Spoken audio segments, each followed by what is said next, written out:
how things are going so far. Not good. One of our people's aquatic creature seemingly drowned. Um, Another member joined the whatever. The Cinder's Ashes. Oh Yes. yeah, I'm gonna tell the guild people what the bird lady told me, that like, oh yeah, we're gonna find this thing because then Cinder can burn everything and it'll be great. I'm gonna tell them that, but in her voice. The delusional bird. Yeah, and also that the druids camp could offer very little help. See if they have some better direction for us. Alright, well, you'll be speaking to Lograin, and he says he's had his eye on a few adventurers, a few bronze members of the guild that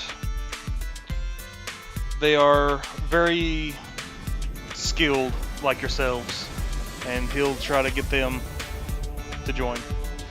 But to come back tomorrow, so you all got a night to do stuff.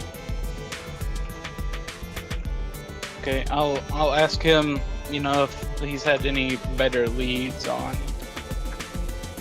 where we might find this thing, where we should be looking. Narrowed it down any.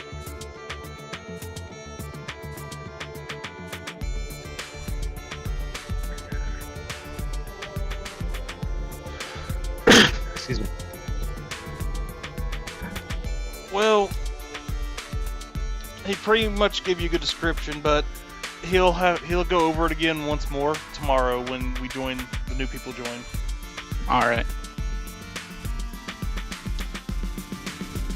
And with that, you're free to do what you want, Benjamin and Mel, and the rest of you are free to do what you want. You were told to meet, throughout the day, actually a harpy, not a ugly whatever harpy, a harpy domestic to this place, basically a non-ugly harpy.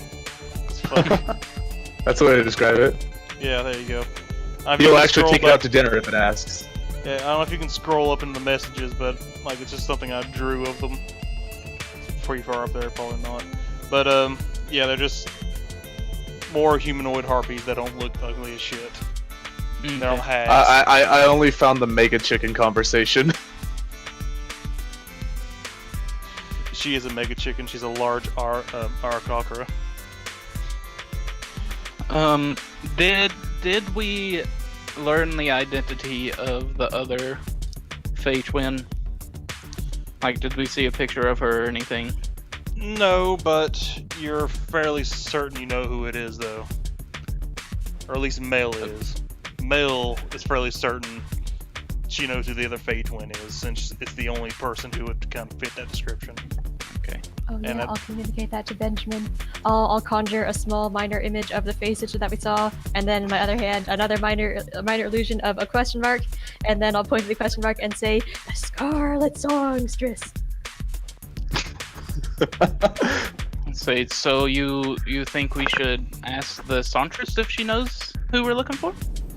I facepalm. I'm gonna use my hat of detect thoughts and be like, no, I think the Scarlet Songstress is the other sister. Say, of course.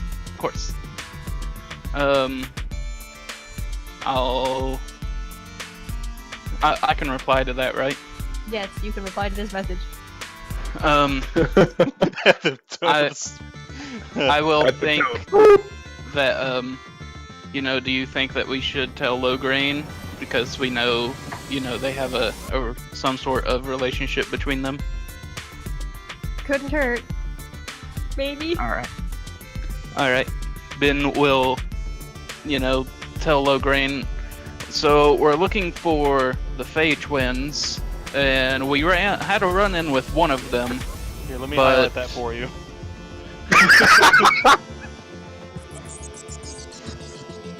Two for two, Krim. God,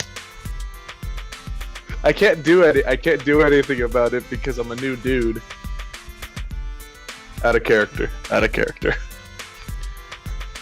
But we think the other twin may be the Scarlet Songstress. What do you think about this? He gets really kind of fidgety. Just come back tomorrow. We'll discuss it then. He's kind of looking around at the other guild people since you're having this conversation out in the hall. Ah. Benjamin breaks another table. All right. Well, we'll see you in the morning then. Seems very panicky. He heads upstairs. You just outed them. Yeah, I mean, like, out of character, you know, I know we probably shouldn't have told Logran, but Benjamin, you know. He totally would, yeah. Yeah. He totally would. I feel you on that, but you screwed us all.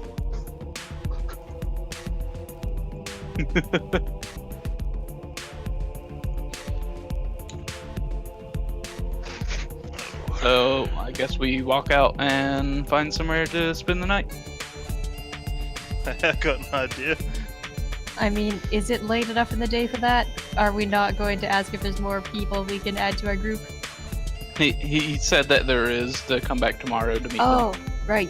Yes. Yeah, I wonder who it is. It's a big mystery. Tune in next time on Grand and Friends. Oh, wait. Nope.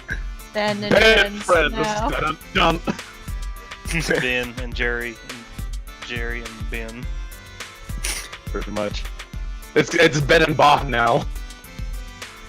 There you go. B&B. Ben and Ba. Ba has fucked off to who knows where. Oh, god damn it, Ba. You don't know where the hell he went. Oh. Well then, it's just Ben and Ben. He's Ben and probably in horse. town somewhere, but What did Ben name his horse again? Namiria. Oh god, that's way too many syllables. Fuck it, it's just the Ben show. I mean, have you changed the horse's name and the companions and stuff? Yeah, it's just a war horse. I didn't change. I thought I changed it. So many I war changed it horses. on the card. I figured that would. Yeah. No, it's changed. Now there's two of them.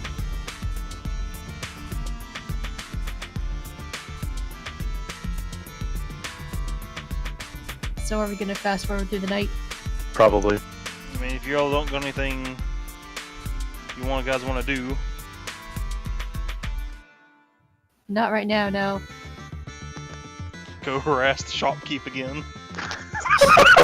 Nah, I gotta make some more money for that, and also some scarier friends. You know, we're gonna make him an offer he can't refuse. he won't Jesus refuse. Christ! I want that slave now. I want it. I want the slave. I want the baby. The best kind of labor is free labor. We're gonna get to that, back to that plot thread when we get to it. I don't think now is the time. Alrighty. So yeah, if you guys don't do anything really particular, I mean, you could go to the Scarlet Songstress's tavern and sleep for the night. No, I don't think I want to be like, hey, are you a Fae sister? When I don't know what effect that's gonna have. I'm just gonna go to sleep. Also, last time you guys went there, she styled on everybody's faces. Oh! Did you have a napkin? Let me play a song. Oh, by the way, I rocked the fucking house. Oh yeah, I remember that. I mean, Benjamin has a pretty high opinion of her. Like the very first time we met, like she charmed him. Ooh. Lady friend. Ooh. Either way. So yeah, the night passes uneventfully.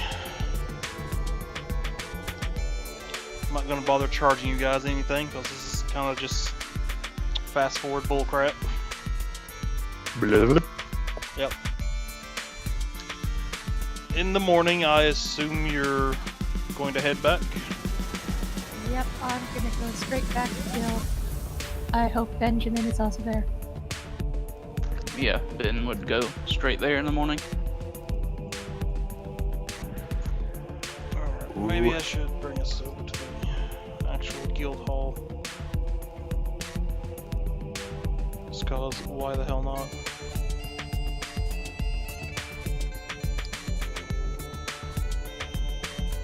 That would probably help. I just realized that like my character does something really important, and I completely forgot to make a token of it. So let me do it real quick.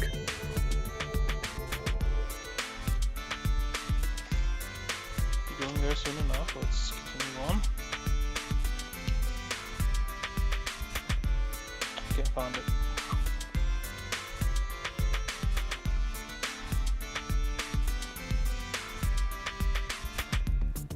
I'm dumb, it's already there.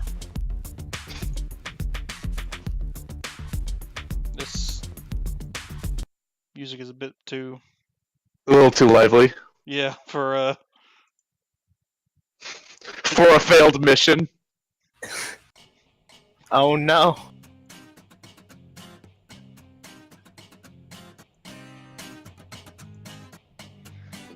whatever, I like that. We'll do that. Bye, Rain, all you nerds who aren't here. Give me a quick second. I'm almost there. Not you. Am I supposed to be able to see something? Because all I got is black. Yeah, same. That's what you're supposed to see. What a fine guild hall. And I still haven't found a good token, so we're gonna do that. It's those guild halls inside of portable holes. They're helpful.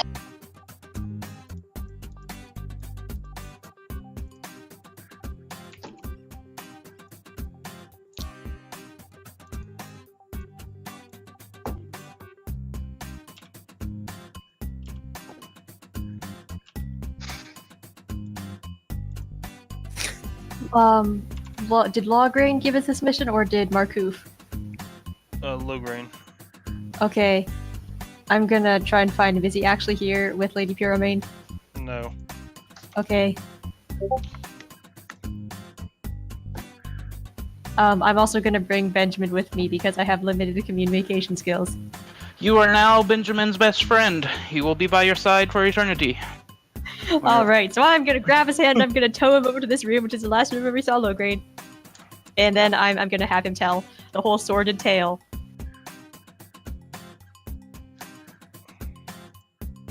Oh, Lowgrain, what up? Alright. So, yeah. This is the normal meeting hall. Let me just move y'all in here. You knew people would already be here, kind of waiting. Low grain pulled you all in earlier.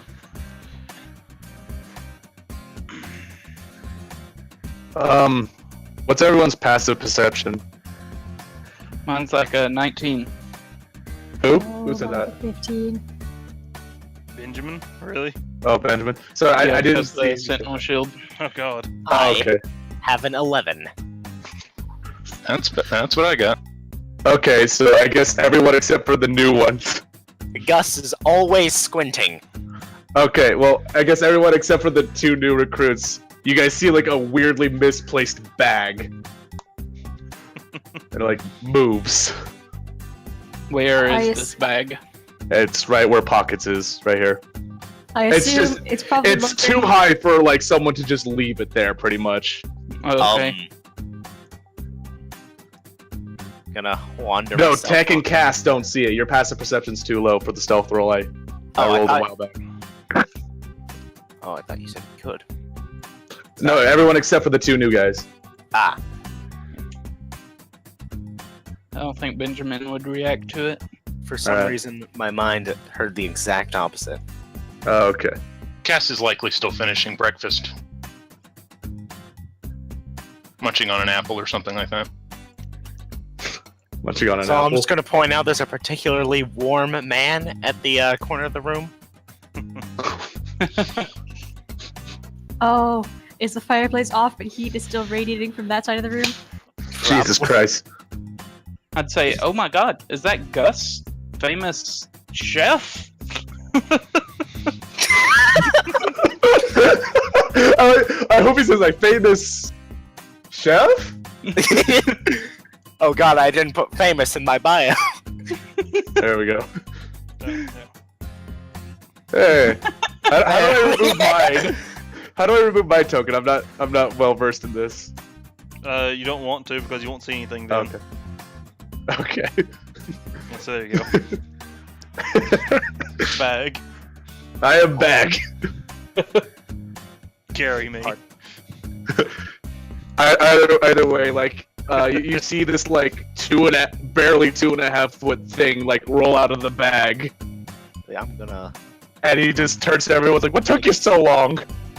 take a seat on this chair. So you all are free to describe yourselves to each other. All right. All right. So, should roll You can initiative. go Who's going first? All right. Roll initiative for description. Nope.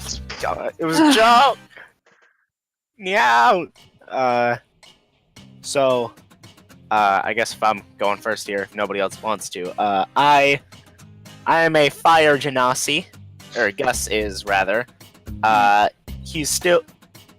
He's around 6 feet high. He kind of just has a stocky build. He has a white shirt, white pants, sleeves rolled up, of course, and wearing a black apron with boots and gloves. The gloves are important, as he takes them off. So, he's steamy, I guess. Stevie. Generally flavorful? Well, you're gonna have to find out. He doesn't seem to say much. Kind of avoids eye contact, you know. It's that's my description for now. Okay. Do you want to go, Cass, or do you want me to describe mine? Go ahead. Okay. So, the Grim Jester just entered the room. Oh no! We're doomed! Okay. So, Pockets barely breaks 2 feet and 4 inches. He's ridiculously short. And you see him wearing like a triple XL sweater over it, and he has like the hood always covering his face. And the sleeves have like holes at the elbow of a normal person, which are tied off. And whenever you see him move his arms, you hear a coin jiggle, so you figured out where his wallet is. But he only has one eye, and if you look at him, he's like, this thing is not natural, because it's not. He's a homunculi. He was built by a wizard. And he's cradling a rat that has like a mohawk shaved into it.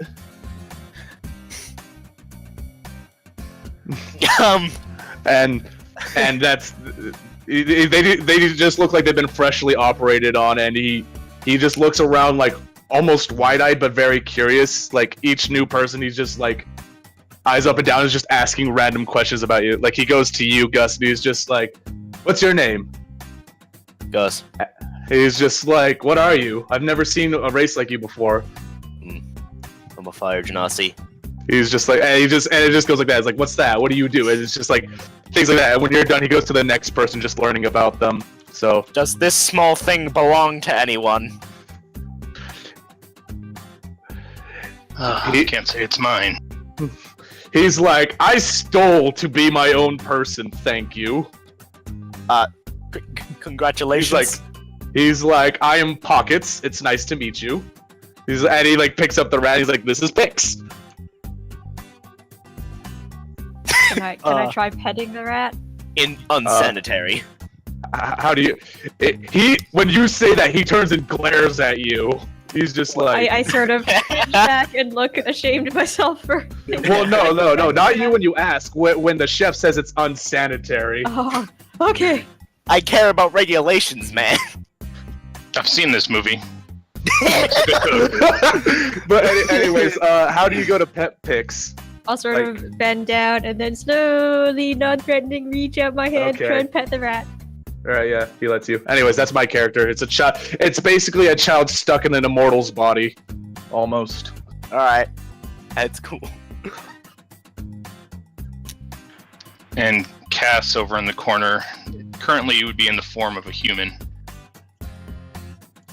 He's got tan skin, he's got red hair, green eyes, wearing a barrette in his hair. It's like a silver barrette. It's kind of an elm tree. He's holding on to a book. It's a play. It's I guess you guys would probably notice that it's a copy of the script to Romulo and Joliet, and you can see it is kind of got a golden glow coming off of it, so it's definitely more interesting than just a regular old book. But that's probably all you guys would see. Wearing relatively common clothes. They look fancier than what everybody else would probably be wearing, but nothing terribly special. Way fancier than my clothes. All right, I am a small, but not nearly as small as Pockets. Like I am a little less than 5 feet tall. I'm a Kenku. I'm not sure if any of you would know exactly what that is, but I am basically like a person crow. I have a bird face. I don't have wings. I don't have flight feathers or anything, but I do have a tail. And I just sort of like look at everyone. Don't seem to say much when I do talk. It's in a different voice each time. And I have a backpack. Nice. I have a brand new backpack. It's amazing. I live in mine. So, Benjamin is 8 feet tall. He's a bald Goliath with gray skin. Right now, he's just wearing common clothes. But wherever you see exposed flesh, you also see many battle scars. Nice. So what is everybody's like background like? From the city or this area? No, Pockets was an urchin in a different kingdom. Gus lived with the Fire Genasis because he is a Fire Genasi, but he doesn't particularly care for like war or politics, so he just kind of moved here to, do the best he can. Yeah. And cook food. Yeah, make people happy. That's what he wants to do, and what he does best is cook. So yeah. Okay. Well, So if I'm nobody's here from the looking town. for someone. Okay. They came and, well, they kind of look like this, and like instantly Cass just changes into a tiefling. Okay. Pockets eyes, like his eyes it's like a cross, it's like an X, and it just widens. He's just like really interested now. He's like just childlike curiosity. He's like, how do you do that? He just scurries over to you. Climbs on top of the table. It's a skill that I've acquired. All right. Figured out how to do it. Can Then you he not do changes this? right back. You see him, Pockets utter something in deep speech and excitement, just like impressed. He's like, whoa! Cass responds in the same language. You're welcome. Oh. We are learning so much about each other. Well, these nerds are sitting here talking to each other in a different language. Yeah, pretty much. They're having a conversation in deep speech before low grade interrupts them. Gus clears his throat in primordial. I mean, He what like language looks and he's is like, it? I haven't heard that one before. He's like, what's that language? It sounds like rocks. It's phlegm in my throat. clear my throat in a different language. Coughs in French. There you go. Coughs in message cantrip. He's like, oh, there's nothing in my throat. It's just I didn't actually do that. And he's gone. And he's back. Oh wow. Oh You yes. You have I'm a circle. I'm circular. Let's play You've some. joined the modern age. I've still got detect thoughts running, by the way, but I'm not using it on anyone right now. Okay. Well, if you use it on Gus, it would just kind of be That would random. be rude. I'm not. You gonna just use hear detect a thoughts on fryer in the background. anyone. So anyways, Pockets puts picks in his hoodie, like either up his sleeve or it just climbs down his sweater, and he's just like, so why are we summoned here? Logran seems to be drifting off in his thoughts. Just as you all are kind of prattling onto each other. Oh, okay. But he kind of snaps up and, oh, yes, have you all introduced yourselves yet? He's like, I believe so. Sometimes when Pocket speaks, he actually says the sentence in deep speech, and then he says it in common. Oh, right. I must have drifted off there for a bit. Long night. He's like, do you sleep in a backpack too? I was up all night arguing. It doesn't matter. Ah, Okay. so was I, teenagers. Yes. Anyway, all of you are here to perform a task for me. All of you are very skilled adventurers, well above your bronze rank. Oh, yes. And Pocket's like, if you think so, he says, kicking his feet. He's I like rather swaying his enjoyed feet on my the time with table. those wizards you sent us with. You need Someone to be more noticed. careful with their spell books, though. Right, yes. Well, basically, there is a task of huge importance that we are unable to act on. However, nobody pays attention to the bronze rank of this guild because there's a lot of them and they're usually not worth their salt, so to speak. Pocket's like, you can say that again. He says, like, messing with picks, like doing sleight of hand with him.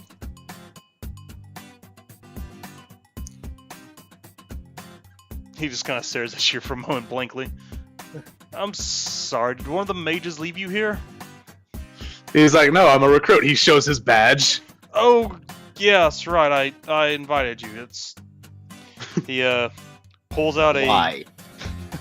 He pulls out a... Wait, who pink- said that? Gus. Gus? Yeah. Alright, give me a sec. He's genuinely confused at your existence. I'm sorry. But Logran will pull out a pink book with, like, lace and fuzz and frills on it. It says reminder That's book. so adorable. I remember it in case I need to minor illusion it up later.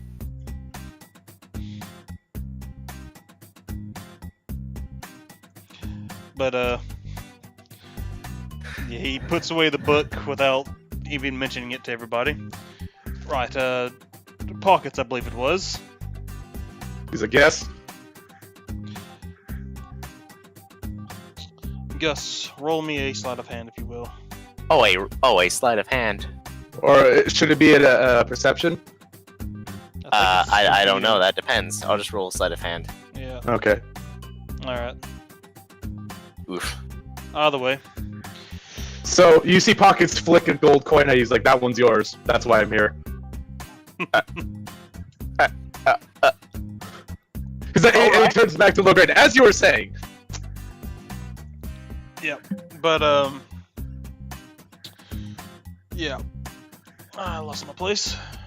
Alright, that's right. Yeah, that's right, Pockets, if I'm not mistaken. Yes, sir. Alright. Well, all of you are here to perform this task for me, which is, to sum it all up quickly, is to find an ex-guildmaster, a person who's retired from the guild, called Shadow. Shadow of the Golden Blades, his full official title. The reason for this being is, well, in getting into a little bit of lore of this continent, before we arrived and ended the war between all the Genasi here, they used these shards of extraplanar material the lords from the elemental planes used to basically try to kill each other with, and they used this land as a battleground. We ended the war when Shadow stole all 4 of them and destroyed them. However, one has resurfaced, meaning one wasn't destroyed. And these shards were used to basically reshape the land when they were used. So, leaving these out in the wind is not a good choice. Now, this wasn't that big of an issue before now, considering the only one with pertinent information regarding to Shadow and where he might be was just us. Benjamin has informed me that Cinder's ashes are looking for it. And since all of our information comes from Cinder regarding Shadow's whereabouts, they probably have a head start on us. And Cinder is not a guildmaster I would trust with this, the Grand Elementium. I nod vigorously. I don't know if all of you are aware, he is a bit of a pyromaniac and a power junkie. Well, anyone who names themselves after their professions takes pride in it. Cinder is short for Cindelar, but nicknamed that after my own daughter. The I name wonder just how kinda I can stuck. change my name. What do you mean? No, it's just a joke. Takes Oh. pride in Oh, my profession. you said that in character? Yeah, sorry. Oh, Sorry. Pockets is like, just do what I did. I changed my name to Pockets. Just call yourself Pockets. Bam. You are a strange one. So, moving on, the finding Shadow is of great importance. However, the guild is not allowed to investigate this matter. So fast and silent it is. Yes.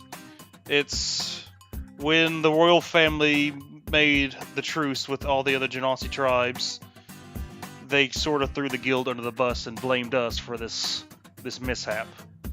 Which, I don't blame them, but we can't leave something this powerful in the hands of whoever may find it.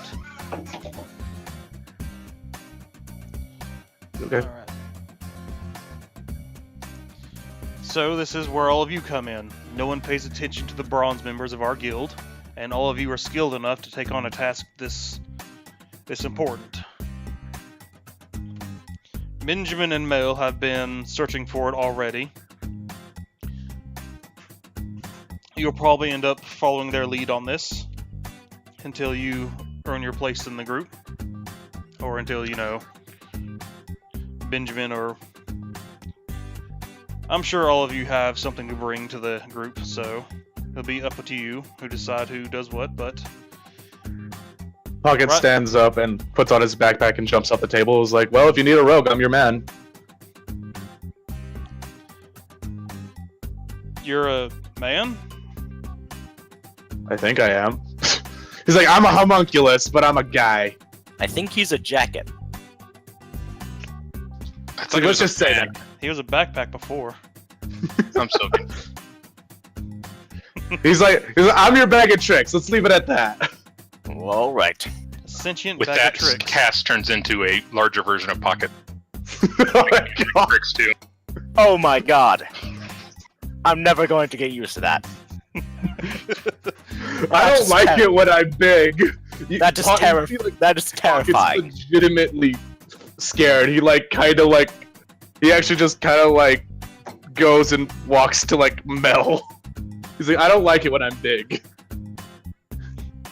I sort of look in shock. Mild surprise, and I don't say anything. What's wrong with being big? It's fun. It's like, I don't get to hide as well. That's so boring. Changes back to normal form. Right, alright. Well, moving on. Benjamin's been unusually quiet, but Yeah, he's just sitting in the corner. Just watching all of these Yeah. crazy new people. Logran pulls out his book once more. The little pink, fuzzy, frail book. His reminder book. So, Lady Pyromane has given us a task to help us actually justify our presence in looking into this matter. You are to find her fiancé, though I get the feeling that is just just a way to get us out there. It's hard to gauge her reactions regarding things. I'm But- gonna use Benjamin's voice now and say, "We are looking for the Fountain of Youth." Yep. Pocket's turn. He's like, I'm going to assume that that's our alibi for the common folk, and I turns to know. Lograine I know. and says, "What does the fiance look like?" Well, from what I understand it, it's a rather small child, not too old. He's accompanied by his family's royal guard.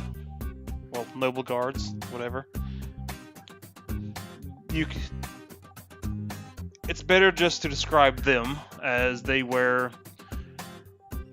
plate armor. It's dark purple with gold trimming. Sounds valuable. Anyways, Yes. And so it's like, anyway- find the bodyguards, we find the fiance. Right. However, your main task is to find Shadow. That's just the Right. excuse you're having to go down in there, or at least the excuse we're using to They justify. actually may know where Shadow is, though. Well, Or they yes, Who knows? he actually was investigating this, and you are following his path since it was a Even good better. one. First was to find a current map of the forest, Mhm. considering that the maps take about a month before they're completely useless due to the forest changing its shape constantly. The druids rely on their own navigation skills, so I wouldn't count on them to have a good map of everywhere you need to be. I would try to find a local living group, perhaps the Fae or maybe even the Plante. Secondly, Okay. was you need to figure out where the old location once was before the forest started changing shapes. And the only people who know better where the old temple was, the old abandoned temple, is the Genasi themselves, since it was their temple. However, Pockets turns to Gus. Yeah. Yes. I think everybody in the room looks at him. He's like, "Do you know where the temple is, or was?" Gus actually, he just kind of stays silent. And he just kind of mutters, "I don't really care for politics." yeah, So- I guess we never did go over there. Are you native to this land, or are you from another land? If I know the lore correct, then I believe I have to be. Probably. I mean, you don't Pog- have to be. Fire You could Genasi be are from- from. Because This is how from, like a small farming village that doesn't get involved in the worldly matters. that is the background. He is from a small village that Ah. he hated in every aspect. So Pockets like kind of. scurries up to you and asks, like, "Well, are you religious?" I wouldn't describe myself as a religious man. No. No. Well then. The Genasi of this land basically worshipped their lords until they lost communication with them. Then they had sort of a what's the word I'm thinking of? A crisis, self-identity crisis. They wasn't sure what to do with their lives. And now all the genocide tribes at this point have finally gotten their lives together, free of the elemental lords. They're finally living for the first time, and now Grand Elementium has reappeared, and it's probably gonna cause some real shit in this country. Well, But, good for them. Yeah, the Fire Genasi here did not join the alliance. The other three did. The Earth, Fire, Wind, Water, Air, Sound, Lightning, whatever. Start naming off random elements, but Fire Nation. basically, they are still hostile with Air Summit and the other tribes or clans, whatever it is. The other Genasi. They still want to continue their war even without the communication with their lords. Well, I So- hope there are no preconceived notions as to what my people are like, but I don't necessarily prefer to identify with any people, so Okay. He's Fire Nation. Get him. Just take us to Flavor Town. We'll be alright. I mean, there are Fire Genasi that come here from the other lands. So I mean, you could be from another land if you wanted to. Yeah, but that I like the It adds depth though out of character. Yeah. yeah I like that more. All right. That's what I was going for. So Pocket's like, I can understand that. An elf created me, so did- technically I should have elvish culture. How old But are I you, don't. by the way?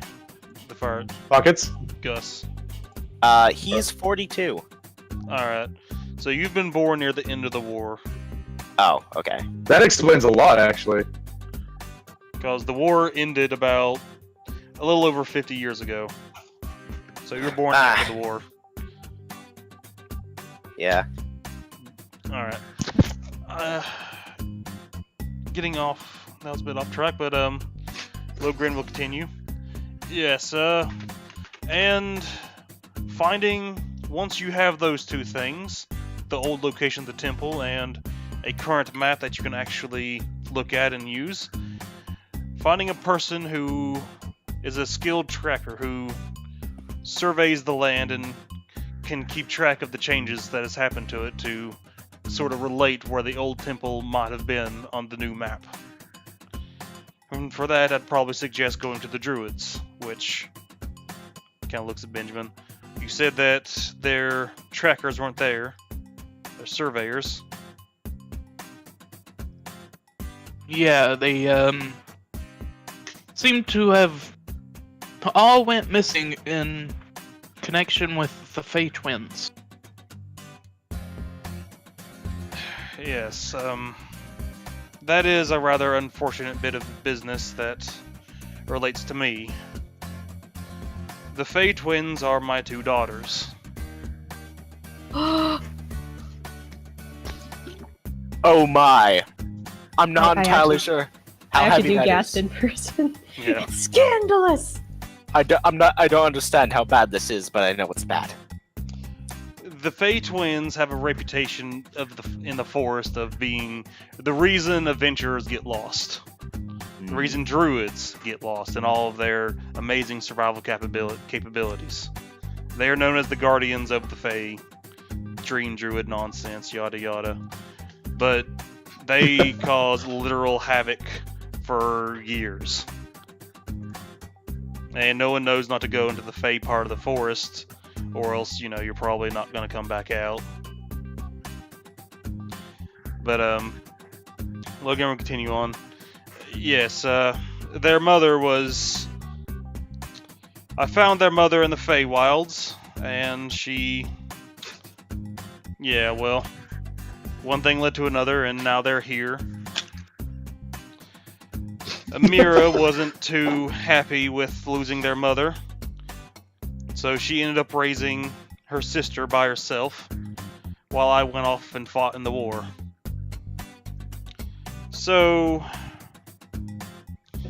they got quite a reputation, with Scarlet herself being a rather devious prankster, charming adventurers, and Amira herself just changing the shape of the land and making sure that everyone got lost. Children. Yes. I was happy when Scarlet decided to join me here in the city, but Amira decided to stay back and continue protecting the Fae from adventurers like us. Pocket asks, may we have a word with her then? Learn the location of the other one? I tried talking to her last night about finding out where her sister is, but she did not respond very well.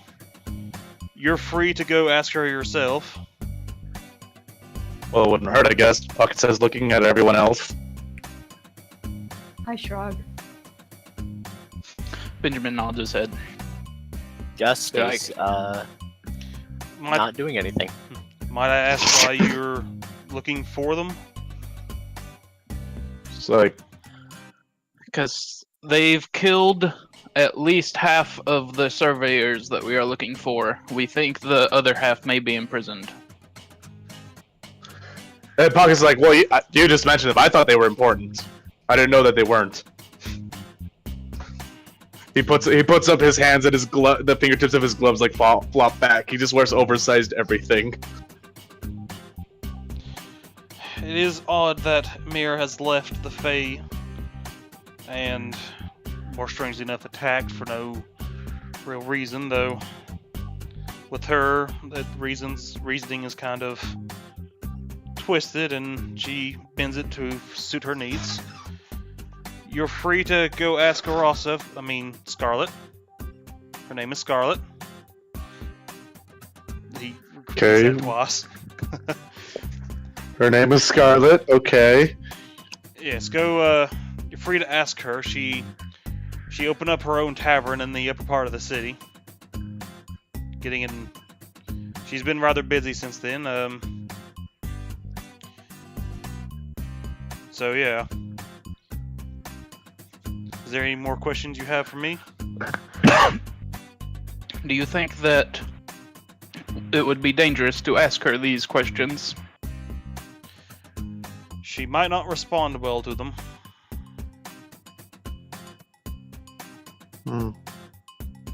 And you, Benjamin, have dealt with her before. You know how dangerous it is to cross her.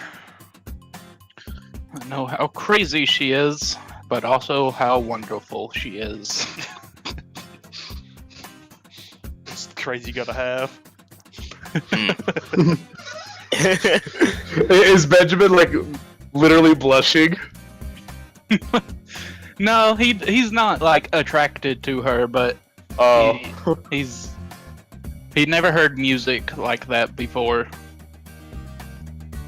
Pocket says a deep speech. Is like, oh, looks like we got a #1 fan. You're goddamn right. Now let's go. Her fans tend to be poor by the end of the month. Well, then I don't want to be her fan. I like money. Yeah, chill.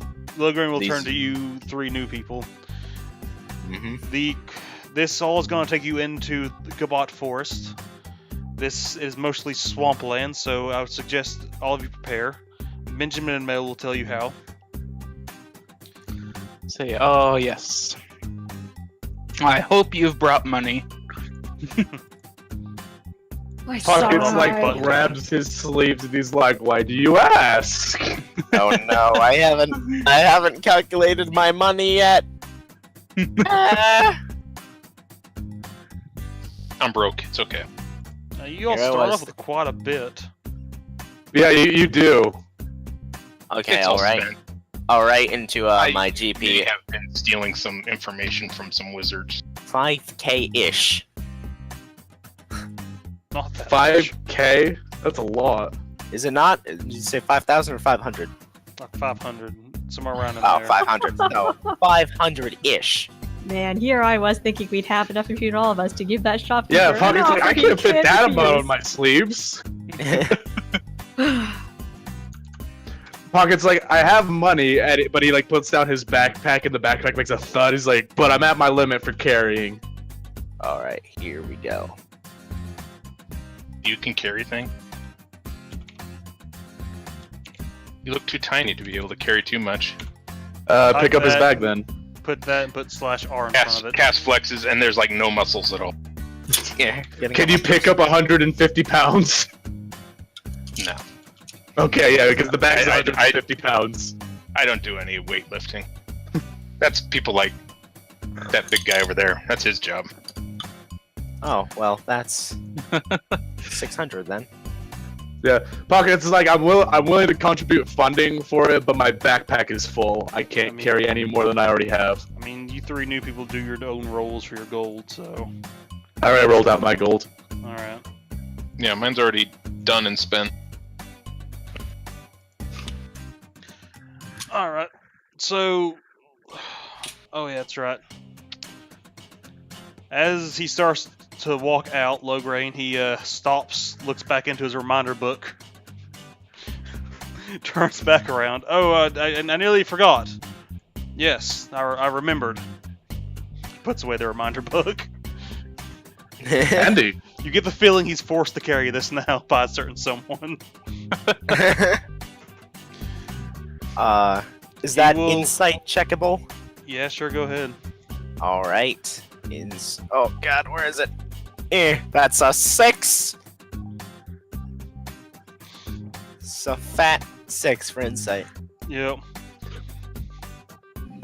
Falcons, I'm guessing- you get the feeling he was forced to carry this after forgetting something. Something important. Pockets pulls out one of his books. He's like, I feel you, man.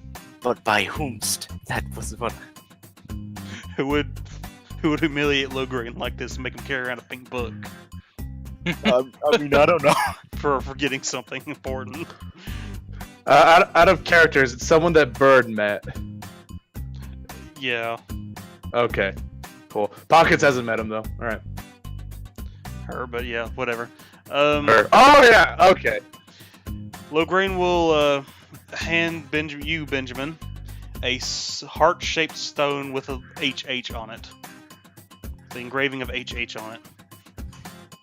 Look at it and say, what is this? This is a privilege to gold rank members, but considering the importance of your task, I'm lending you mine. It is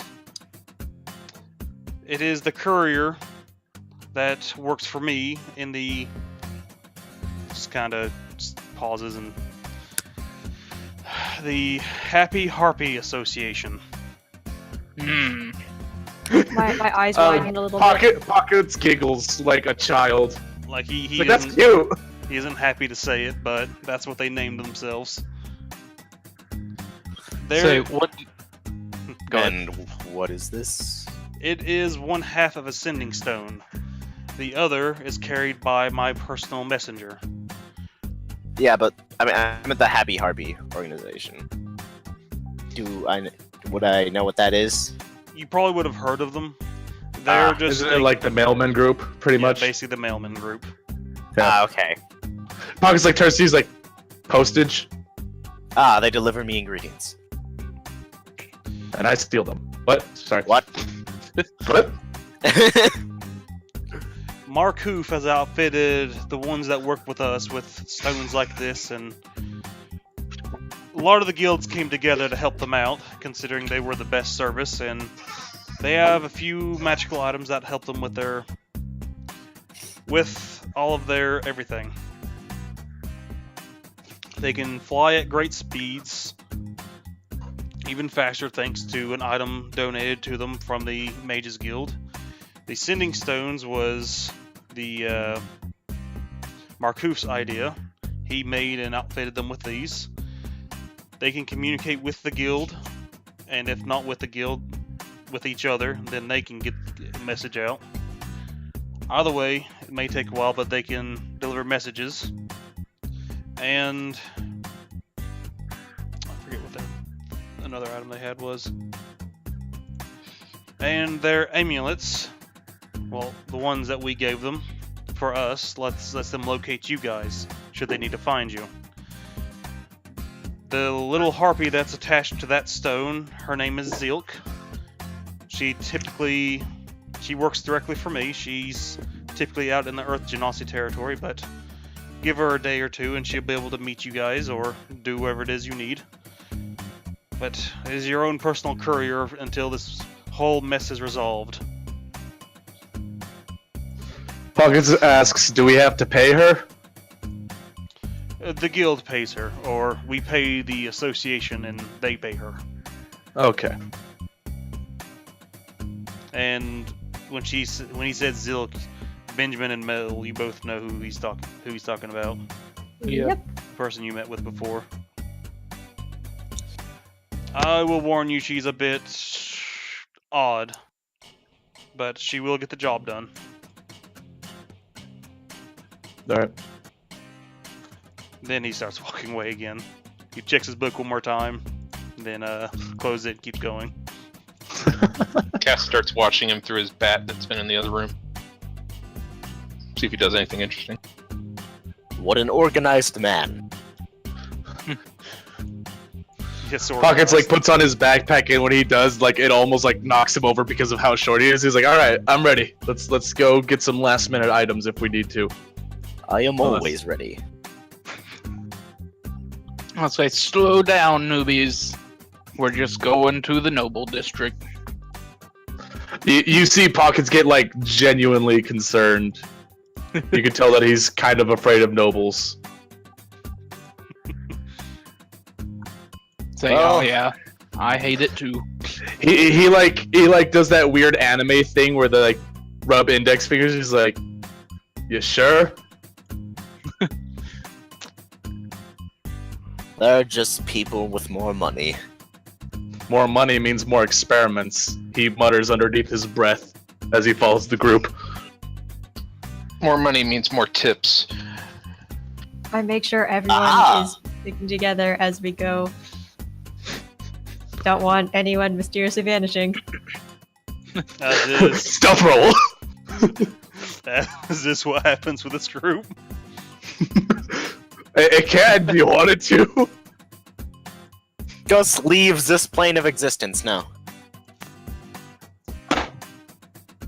I'm going to the Underdark. All right.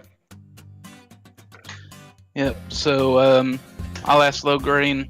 Okay, is there anything else we should know before we get on the move? Nothing that I can think of. Anything else you need to know? So let's hope not. Where's Flavortown? Well, I do have a part of my bio that I didn't approve the DM, sorry, so that'll be for later or whatever. But it does involve me possibly owning a restaurant, so. It's going to be called Flavortown. God damn it.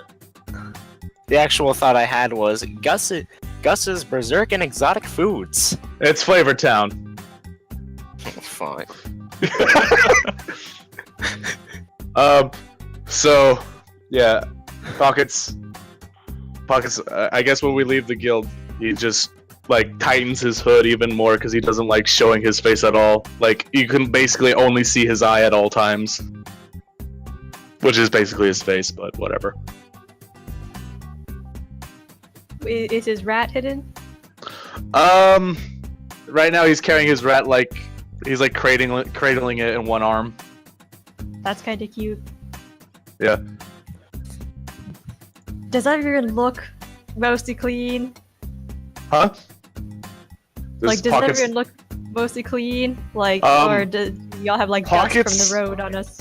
Pockets smells acceptable, but he does not look acceptable. Alright, I'm That's gonna how- cast Prestidigitation several times as we charge all the way up. Trying Oh to my never know. god, thank you. I nod. Pockets just starts rolling out of the way. He's like, "What are you doing?" I sort of He's frowned like, at "Stop him it! and I Leave continue me alone!" I continue casting Prestidigitation. Oh, at you him. want to shout? Oh, you want to go into a battle of acrobatics, do you?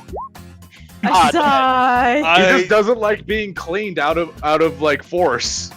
I totally thought that as soon as she said, "I'm gonna cast Precipitation to clean you," I jump into a mud pole and roll around. Yeah, no, Alright. he's gonna start looking for a mud Prestidigitate the puddle. mud. Be one He's gonna step start ahead of looking him. for mud puddles. He's like, "Leave me alone!" Stop cleaning me! It's kind of, I'll you kind leave of him get the alone same at that energy point. from it when you rub like Coke into an OCD person's desk. I just sigh. Gus kind of writes down to a little notebook to himself. Note: do not let him in the kitchen. Ever. Speaking of which, those two totally have houses in one of the towns that they go back to. They might die.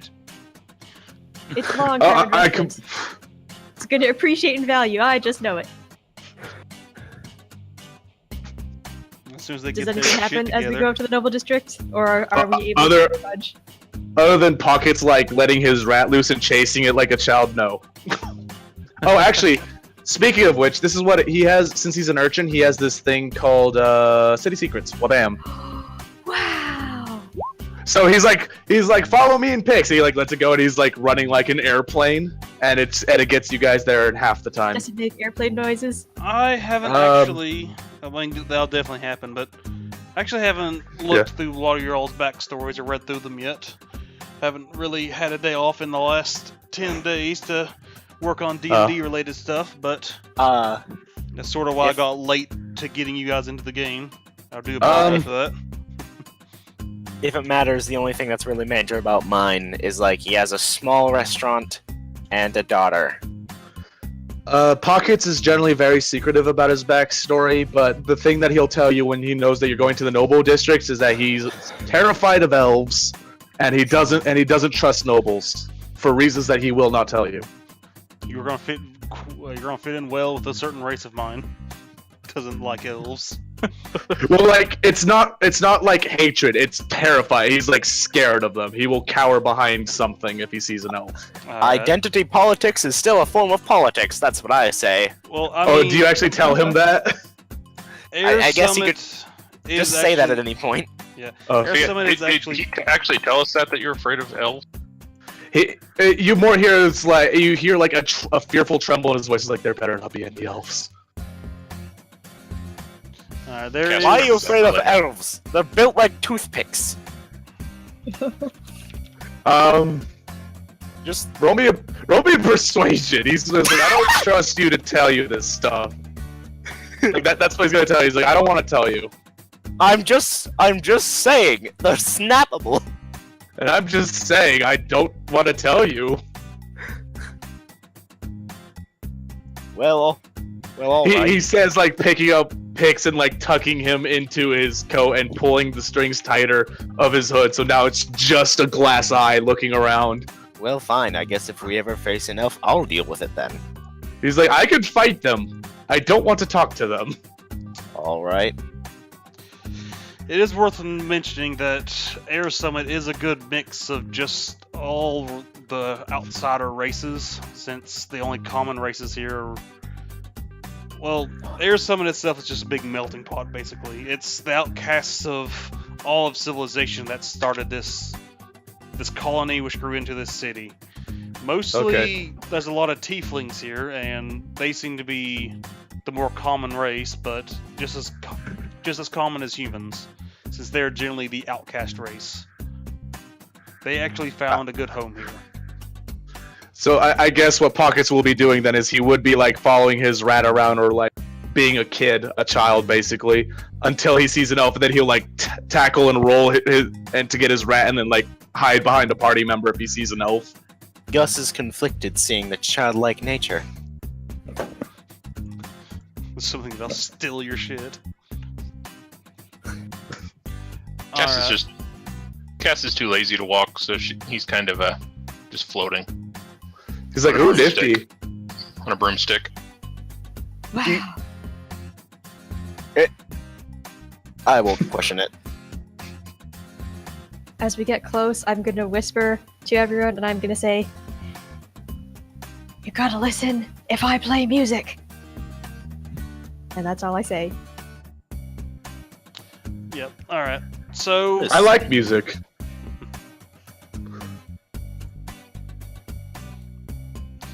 I'm not sure if you intended for it, but Tech, all your rolls are whispering.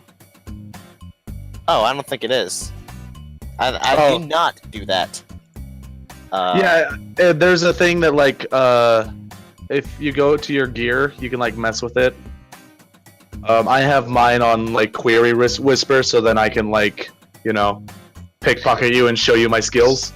It's the default setting for the sheets when they first come out. Yeah. Well then, I'm not entirely sure how to change that. It's in the So code. if you- I'll change Okay, you it got with this. it. Okay. Because I may be experienced with D&D, but not with Roll20 itself.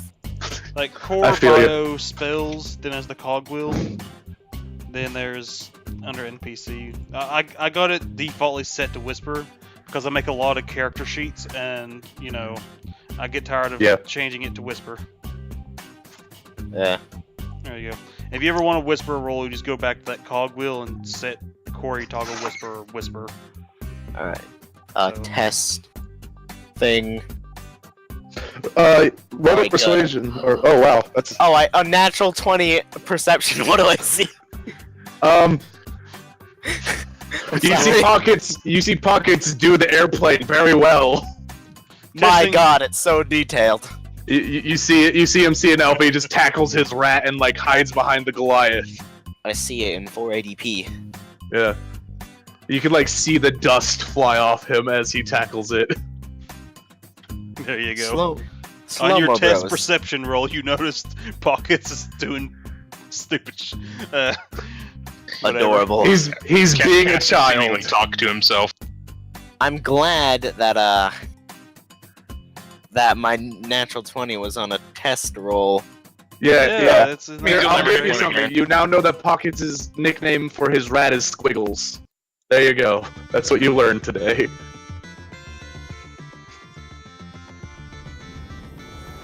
Huh. Are we going into the noble area now?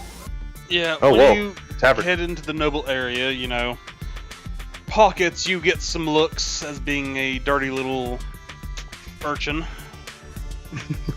During little Oh you. man, my previous token is here. I don't know how to get rid of it.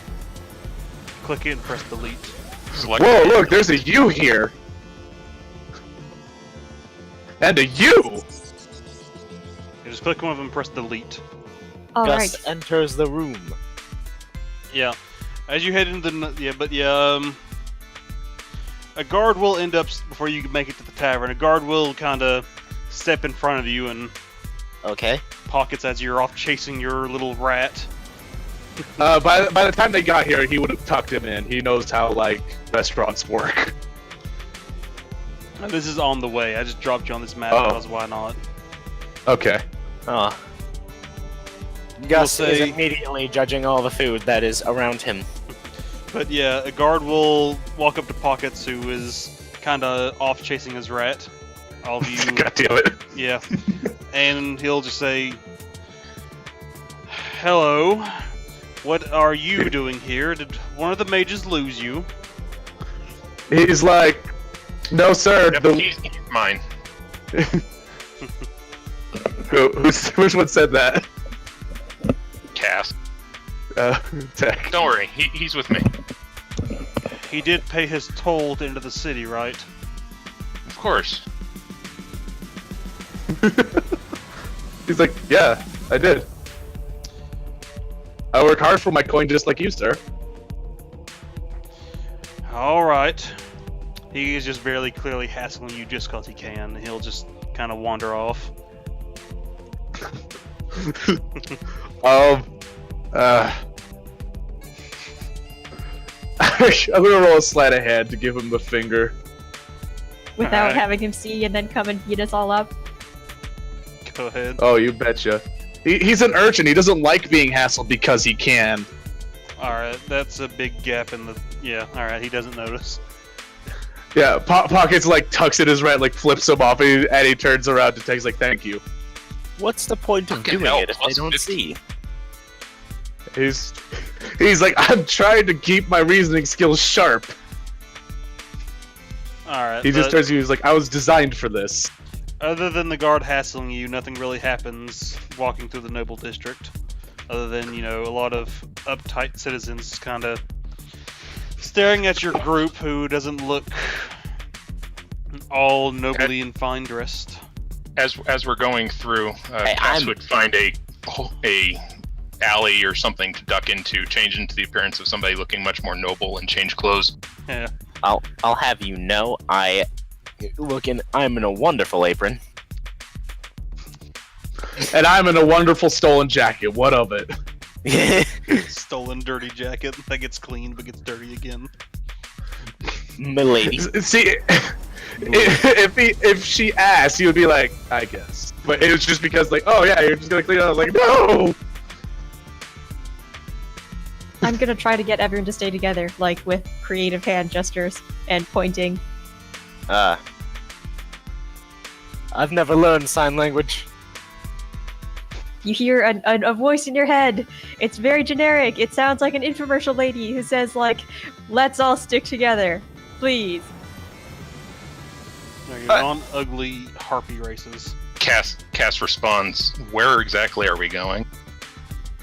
To meet the Scarlet Songstress, but she can charm people with her music. I can try and counter it with my own music, but we all have to stick together for this. Are you Oh. just saying this to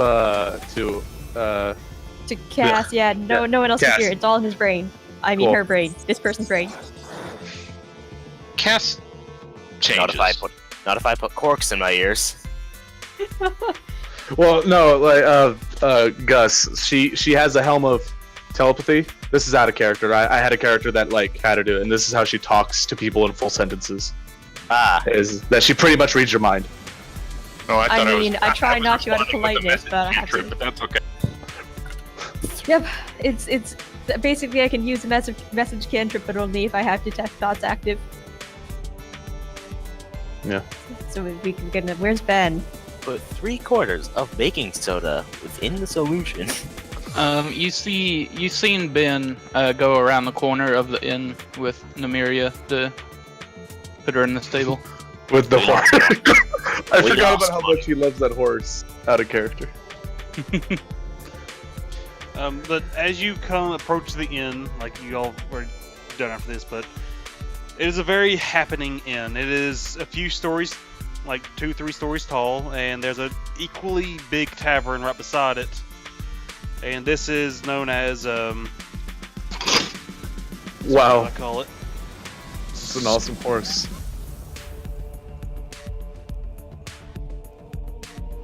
I can't remember. For a second, I thought the tail was the head of the horse. So it's Scarlet's Adventurer's Rest. There, it is an inn, and the other part of the building is the tavern, and they're both as big as each other. Jesus Christ. Pockets is like legitimately overwhelmed by how many people are there. Oh, sorry. Yeah, this is So a he's rather just gonna- happening tavern. Yeah, he's gonna try his best to stick with one adventure at the moment.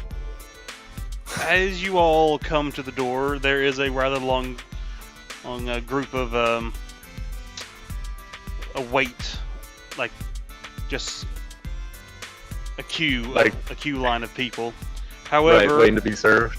However, as your group approaches, the person who's managing the line sees your adventurers, your explorer's emblems, and lets you through.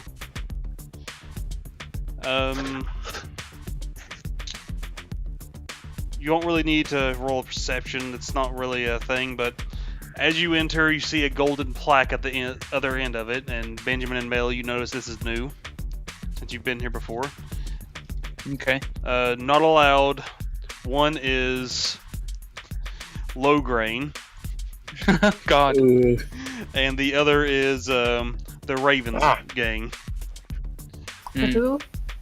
The Ravens. The Ravens, Um. you don't know them. Yeah, I don't. The Ravens were just the low-time criminal gang that the Sauntress used to hang out with, and then inadvertently kidnapped her. Then she got mad and put them all to sleep, and now they're not Well, a gang who- anymore. Well, who could hate Lograin? He seems like such a nice person. I shrug. But as you all enter, it is a rather busy bar. I mean, a tavern. There are many barmaids heading back and forth.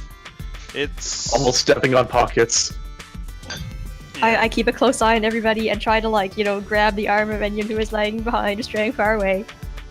In the first room, you see just a jester performing small little acts, and no one really paying attention to him. You get the feeling this is the free section, Get off the stage. basically. Boo! Boo! You call that a juggle? The jester I wish gives you I an was- eye, a stink eye. But yeah, Pockets immediately regrets the decision and starts walking faster. Gus does not regret his decision. hold on. 3 sessions later, that's gonna bite me, that's gonna bite me, isn't it? Like, It's gonna bite us in the butt because everyone thinks you're my owner. what do you, why would I? He just makes it clear he is not mine. Oh wait, who like saved my ass with the guard? I keep on forgetting. Oh yeah, that wasn't me. Oh, That was me. it was Cass. Cass. Okay, sorry, I've been following the wrong person then. Bam. My bad. Boss fight with the jester. Here we go. Oh fuck! Oh no.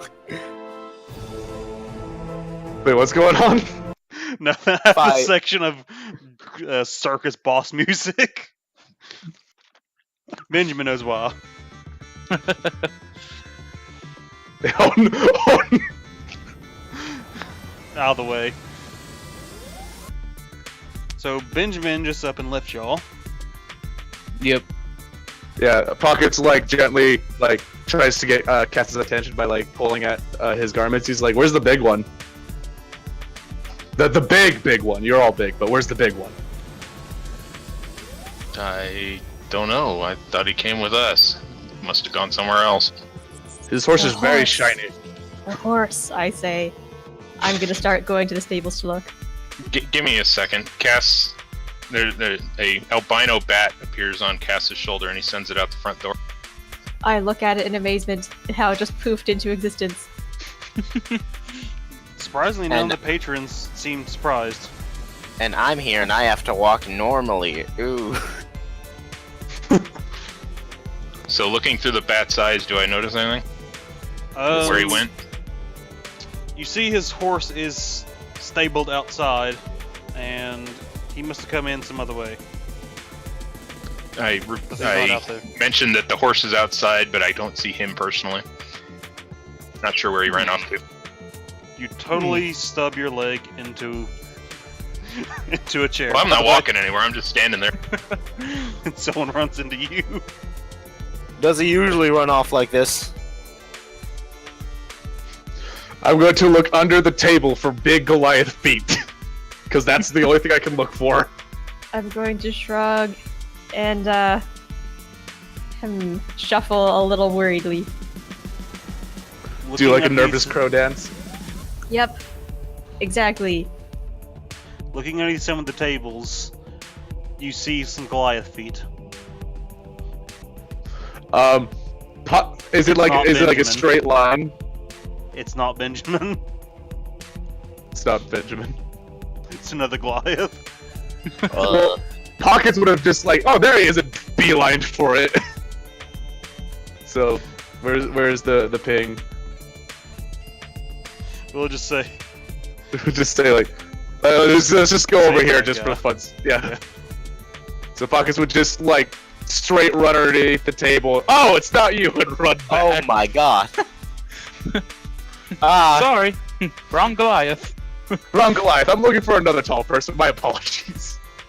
You do realize that there are multiple Goliaths around here. They aren't all the person you're looking for.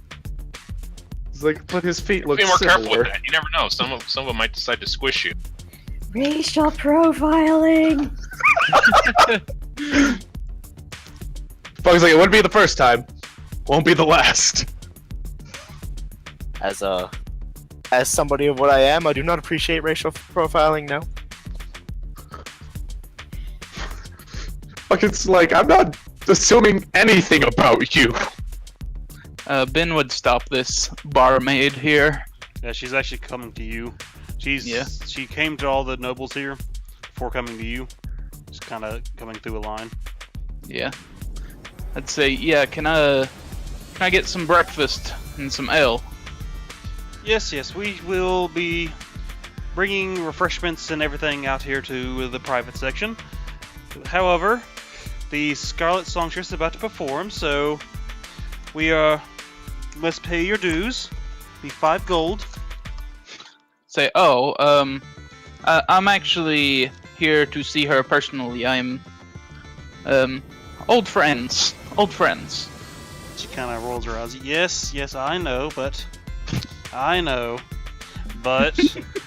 she is busy right now. She's going to be performing a song, so in order to listen Yeah. to her perform, everyone back here must pay the toll. Pockets, I don't Yeah. recommend you getting close to the Fine. kitchen. Oh, What? Pockets, I don't recommend you getting close to the kitchen. He's curious. Oh, He's hand never over been in like the money. this part of society. He's like, wait a minute, they sell food and it's already cooked? Awesome! I do that all the time. It's my lifestyle. He's like, what's next? You have a room for yourself and they bring it to you? Well, I just cook most of the food on my body, but Obviously, I don't want to eat here anymore. Oh, natural. ah, He's like, you're a cool guy, but I don't want to eat off of you. I didn't. It's more People my pay for that hands. kind of He's service. talking to himself. He just like ducks under a table and just goes and explores. It's a productive way of cooking.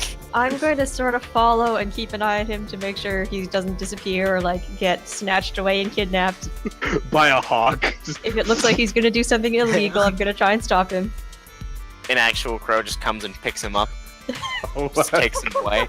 Just a harpy just snatches him and he's like, ah! And you're not food. I was like, this has happened before, and that's why my backpack is heavy. Because I'm Gus is not. Gus is actually going to see what kind of food they're serving here. He wants to know. Whose bat is the familiar? I believe it's Cass's. I have a token if you want it. Oh, that's what are you doing? Oh, He's trying to climb up on his stools. He's gonna eat. Oh god, not the Joey, table, the stool. Joey. He's on the stool. Is that who cast That is worms to? adorable. Yeah. Alright. There you go, I got you a sheet and token and everything. Or if you have your own token, I can just use that, or picture. You're free to edit it now, so.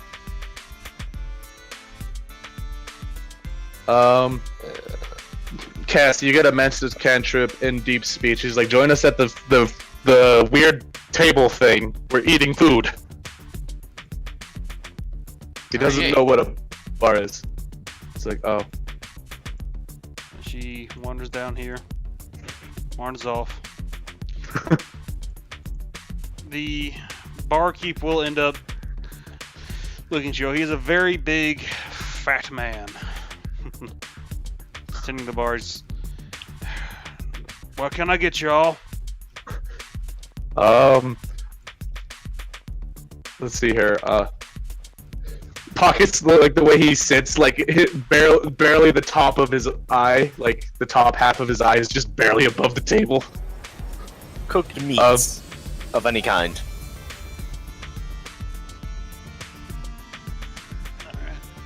Pockets like, can I have a boiled egg if it's not too much trouble? Kind of looks at you at your small request. Like, yeah, hi. The barmaid will bring you your stuff there, Benjamin. I'll thank her. Yeah, remember everything's overpriced in this damn bar, so double Yeah. the hold of. Yeah. Fucking expensive ass shit. Yeah, Alright. how much does the boiled egg cost so then I can know how badly Pockets flips out? He will charge you 1 gold piece for that egg. Man, I could lay an egg for free, you know. How Do you good are say the, this? how good are the cooked meats? Well, they're Gus is being they're- legitimately upset. They are cooked by the most finest minimum wage chefs we have in the back. Ah, I see you're a man of quality as well. So real. As a line cook, oh my god, out of character. Oh my god, it hurts. It hurts. And Pockets is like, minimum wage, what's that?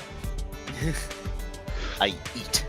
But I can- yeah, he'll have everything you're looking for, but what Pockets, he'll say what kind of eggs you want.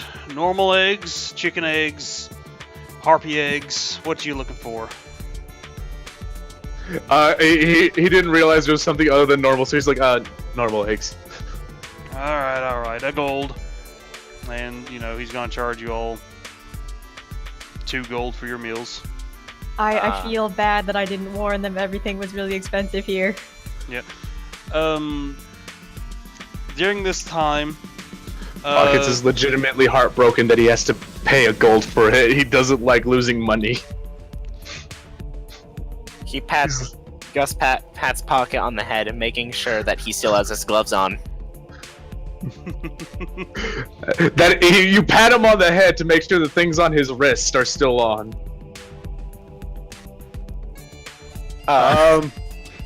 Seems legit. Legit.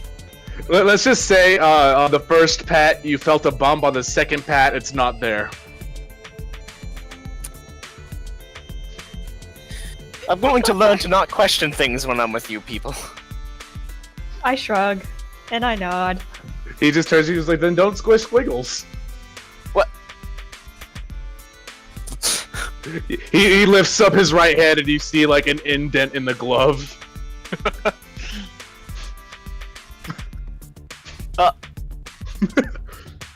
He's like, just go with it, just go with it. Shh. He's like, this is like through a message catcher. He's like, it's okay, just go with it. It's okay. He just eats. It's just He does he does the only thing he knows. post-traumatic rat disorder. There you go. During this time, you will hear an announcement. Same with you, Benjamin, in the back. That the next performance of the Scarlet Songstress is starting in 10 minutes. 10 minutes. Please head to the back and pay your fees and take your seats. Alright, well, I don't think we have to do this, I say to everyone. don't we? Wait for after? I shrug. The Pocket's like, who are we waiting for again? He says like mouthful. You didn't. He eats like underneath his hoodie, but he's speaking with his mouth full. He's like, who are we waiting for again? The Scarlet Songstress. Well, Mel... Well, actually, all of you know, since he explained it to you. I'm not sure if Benjamin or Mel would have told you, but... Like, the reason they need to find the Fae Sisters is because they need to find the tracker. And you need to find the tracker to translate the stuff you don't have quite yet. But, I mean, you can still find them for now. Yeah, I feel like we explained all that in the. Okay. Okay, yeah. Well, then we'll just say that Pockets was too far away playing with his rat and running from elves. So, as I said, you got like 3 choices on where you need to go.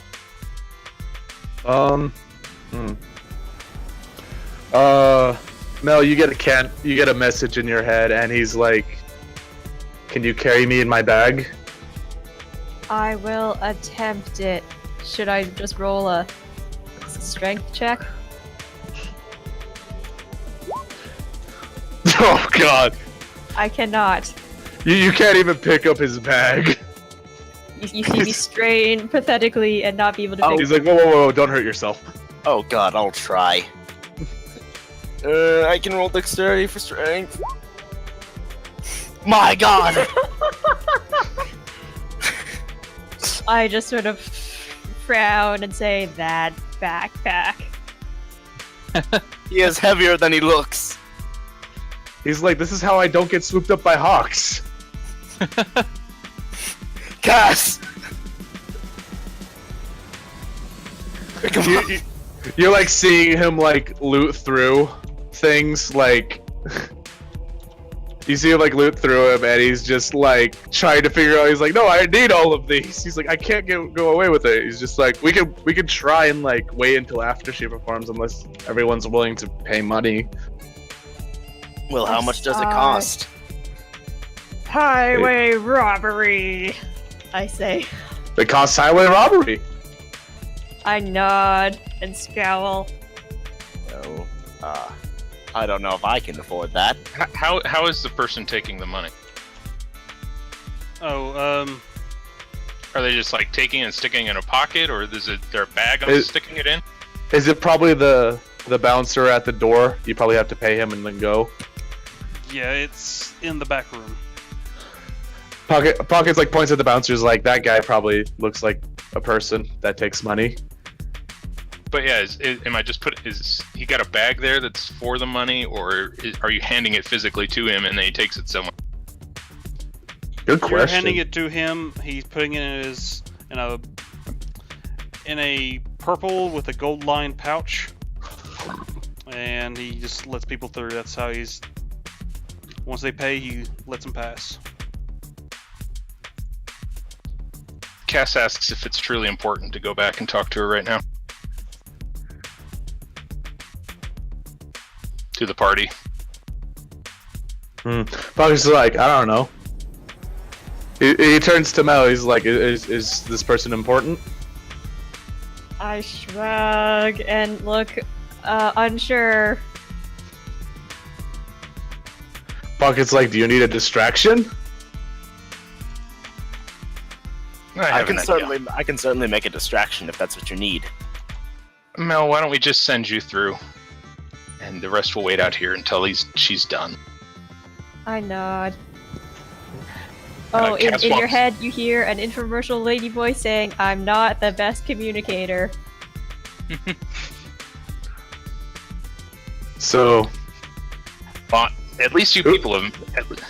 Mel hears back in her head. At least you've met this person before. I don't even know what we're looking for. I saw her perform once. Ben's the only one who's met her properly. By the way, I don't know how breaks work in this session. Is it okay if I just go to the bathroom real quick? yeah. Yeah, sure, go ahead. Alright, cool.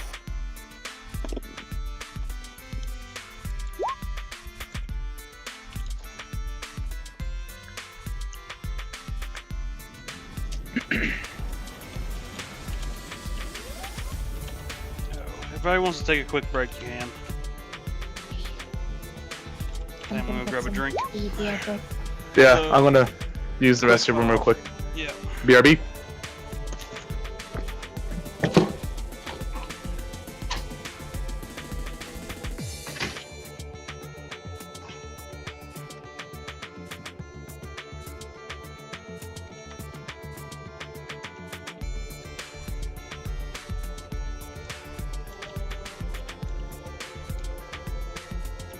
I'm already back. Whoop whoop. Everybody else taking a 5. Ah, okay, good. In that case, then I'll get the second most important thing in D&D. A drink.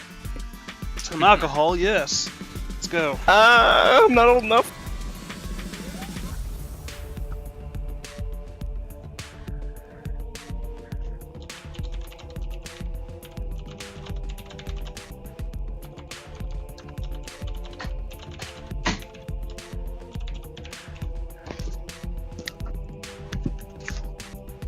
Oof.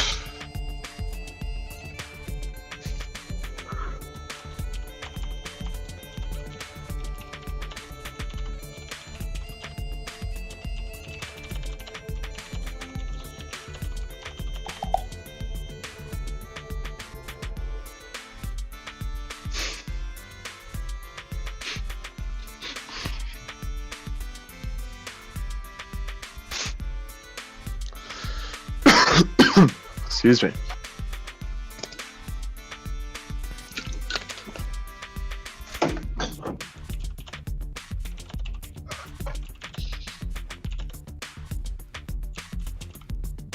Did everyone go use the restroom?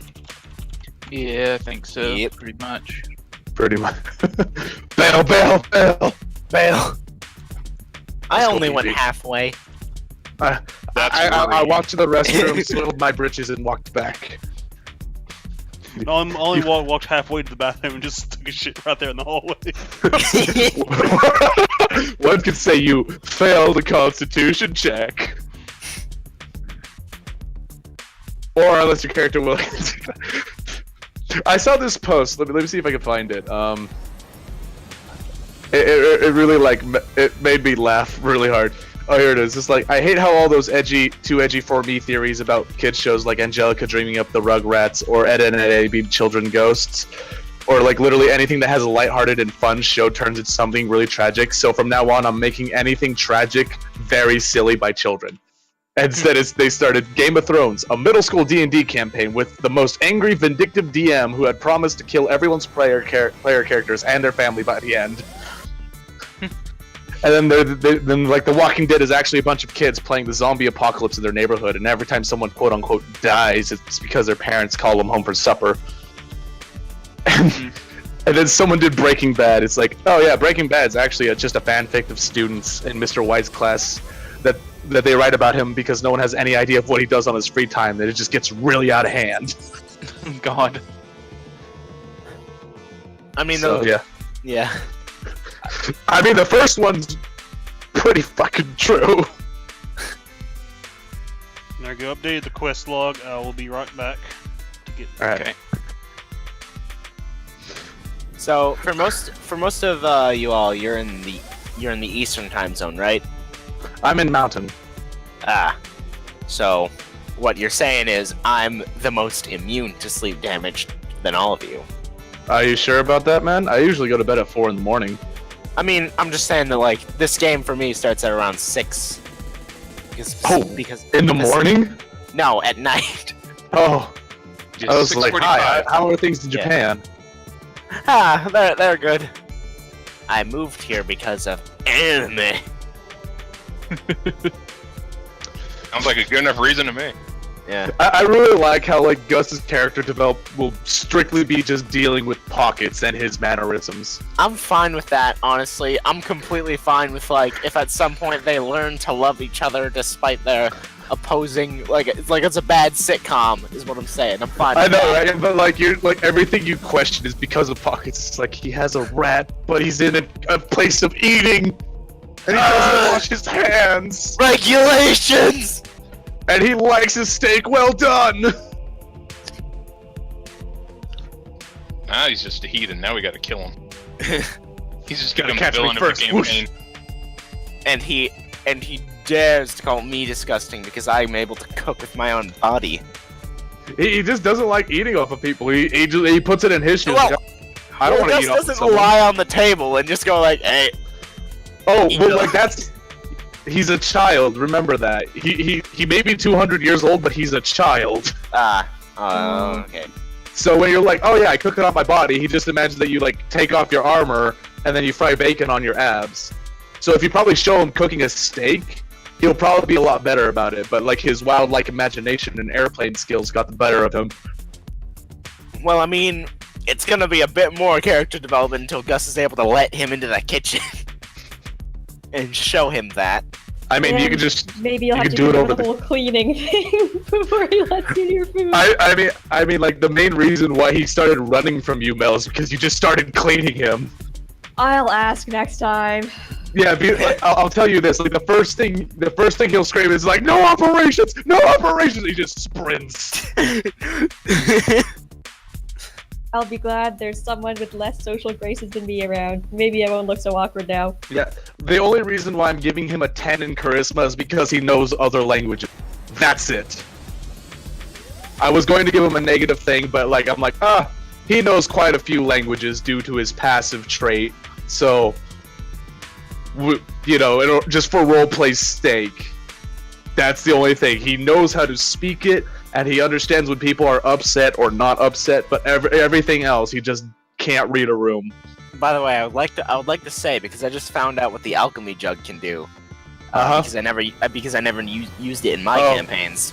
Yeah. If anybody wants 2 gallons of mayonnaise, Oh, you had okay, good. Bird has an alchemy jug, but he left. That was my previous character. 4 gallons of Doesn't want mayonnaise. 2 gallons of mayonnaise.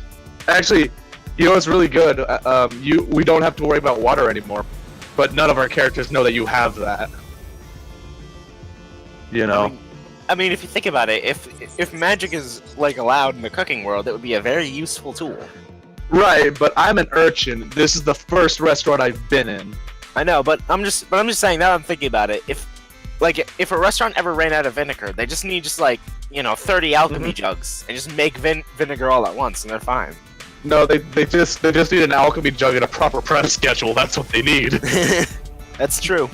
Because that's a wondrous uncommon item. That's kind of like hard to make or hard to find. So actually, the restaurant we're in right now probably would have 30 alchemy jugs if you think about it, because it's ridiculously Yeah. bourgeoisie.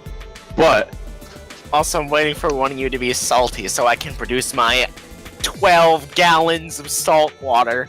did you show him the mayonnaise? Did you show Pockets mayonnaise? No, I haven't Okay. found a reason to use the mayonnaise yet. It's Yeah. okay. What fucking use do you have for mayonnaise as an Yeah, that's what I adventurer? was saying. Oh, gotta fit through this hole. Better lube myself up with mayonnaise instead of oil. Alright, guys, we gotta fit through this hole. would work. Gather around, I'll lube you up. The worst part is you're gonna lube Pockets up because he'll fit. He's 2 feet 4 inches, and he only weighs 45 pounds. I'll cover him in honey, just so he's Oh, on God. par with everybody else. Just a bunch of flies like, oh god, oh god, oh god! I believe in equality. I think you just like punishing the little guy. Oh, be quiet, I'm a parent, this is what I do. You're a parent? Yeah, Gus has a daughter. She'll be dead soon enough. Ooh, no! No, And this is why I like writing tragic backstories. Because if Krim wants to use them, it would be like more of a defining fight instead of a hostage situation. Well, Gus originally started out as an NPC I used in one of my campaigns, so... Well, I think he transfers rather well, especially with my shenanigans. Yeah. I added him in because he was the favorite NPC of the party, and he just kind of became a party member for a while until he died. In which case, one of the players actually cried, so that was pretty cool. Oh, a little bad. They were very. You're giving Krim too many ideas, dude. Calm down. I mean, he's a DM. Giving ideas to DM is awesome, man. It's I'm the gonna best kill part. Pix and I'm gonna kill your friends. I'm gonna It's wait till like- you get really attached to this guy, then I'm gonna kill him. Pretty much. No, yeah, that's kind of a reason why I gave it. Like was- the urchin has like a pet mouse, and I'm like, oh, this is gonna be good. It was completely by accident, though, and it was completely pathetic how he died, but still. Oh, so were they crying with laughter or crying? No, crying because it was Okay. unfair. Like, I didn't want him to go, but hey, the dice landed where the dice landed. Oh, okay. Is everyone Where I back? wanted them. But yeah, it's writing 101. Get him attached to the main character and kill him, or do something tragic to him. They just Hey. wanted Gus around all the time. Like, at any point ever where I gave them a choice of having an NPC. I was Gus. like, hey. Yeah, it was Gus. We want Gus. All All right. right. He makes cooking puns. Alright. Okay, I've updated the quest log, kind of let me keep track of what's going on. By the way, I think you all are able to edit this. I think, Okay. maybe, I don't know. I can edit it. Yeah. Moving on, so the bouncers over there taking admissions to see Scarlett's performance. Benjamin, you've already paid your admission. And everyone else is arguing whether or not they want to give up 5 gold. Yeah. I mean, I can, but it's the principle of the thing. I don't want to. Just Alright. curious, what is everybody's alignment? Like, So never mind. Pockets was hiding behind your backpack, and he just climbs. I was like, fine, I'll pay the 5 gold, and he just marches over very stubbornly because he doesn't like paying money. But anyways, Pockets is chaotic neutral. Just he like one of his ideals is I help people who help me, and that's what keeps us alive. So it's just kind of like he's in it for the group. If the group helps him, he'll help the group. Gus is either neutral or chaotic good. Well, I guess neutral. He's not very chaotic. I'm chaotic good. There's no way I'm paying money to go see this show of a lady I know charms her patrons. Do you tell Pockets this? Oh yeah, I would be using my message brain reading Oh. to tell you all like, hey, if we're going to go listen to her, I have to be there with you guys because I can try to counter her music with my own, so that way she doesn't charm us and make us pay all our money. You are level 6. I think you have counter charm. You do have. You could charm them. I'm broke. Like, I can't afford you could this. make She's her better pay. than I am. She can charm way more people than me, but I can try to protect all of you with my own music from her music. so you won't be charmed. Hey, Krim, how wide is this window right here? I can finger gun a lot. What window? What are you talking about? There's a little space right here. Oh, I gotta hold it. That is a door. To the Oh, that's a bathroom, door. Oh, kitchen. sorry, it looks like a window. Pocket like turns and he says this to be a message to Mel. It's like, do you want me to sneak in, or what? What do you want me to do? I don't want you to get charmed and then give up all your life savings for this lady. I think. Pocket's like, okay, fine. Me and Squiggles will wait outside, and he just pays for his meal and Wait, no, he goes. that wasn't the intention. Can I actually see Benjamin through this window sliver or this doorway? It's a door. Yeah, because I can see him as a person, but as a character, would I be able to see him? I don't think so. Play Oh, down. He's in the champagne area of the tavern. Yeah, he just sort of disappeared on us. So I don't know that Benjamin is already in there, opening himself up to mind control. Whoa.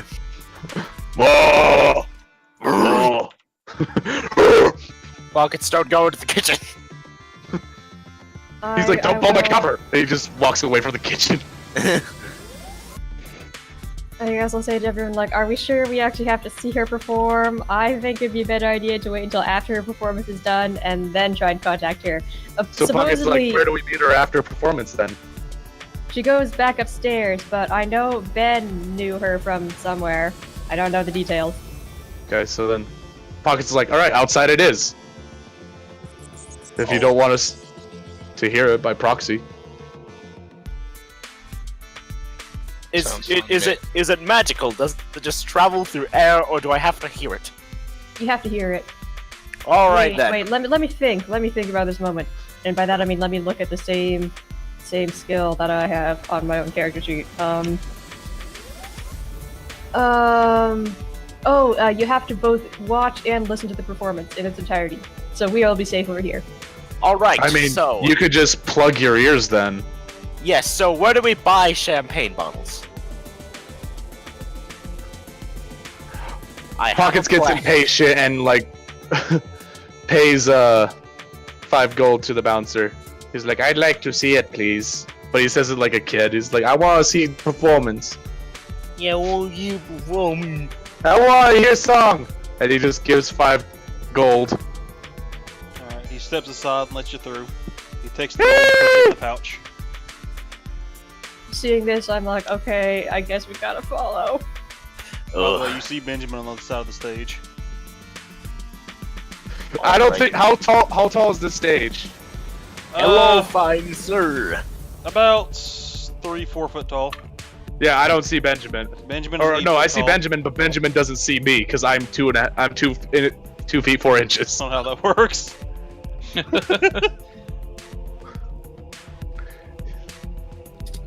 So is it 5 gold to get in? Because Gus will just pay that. Yeah.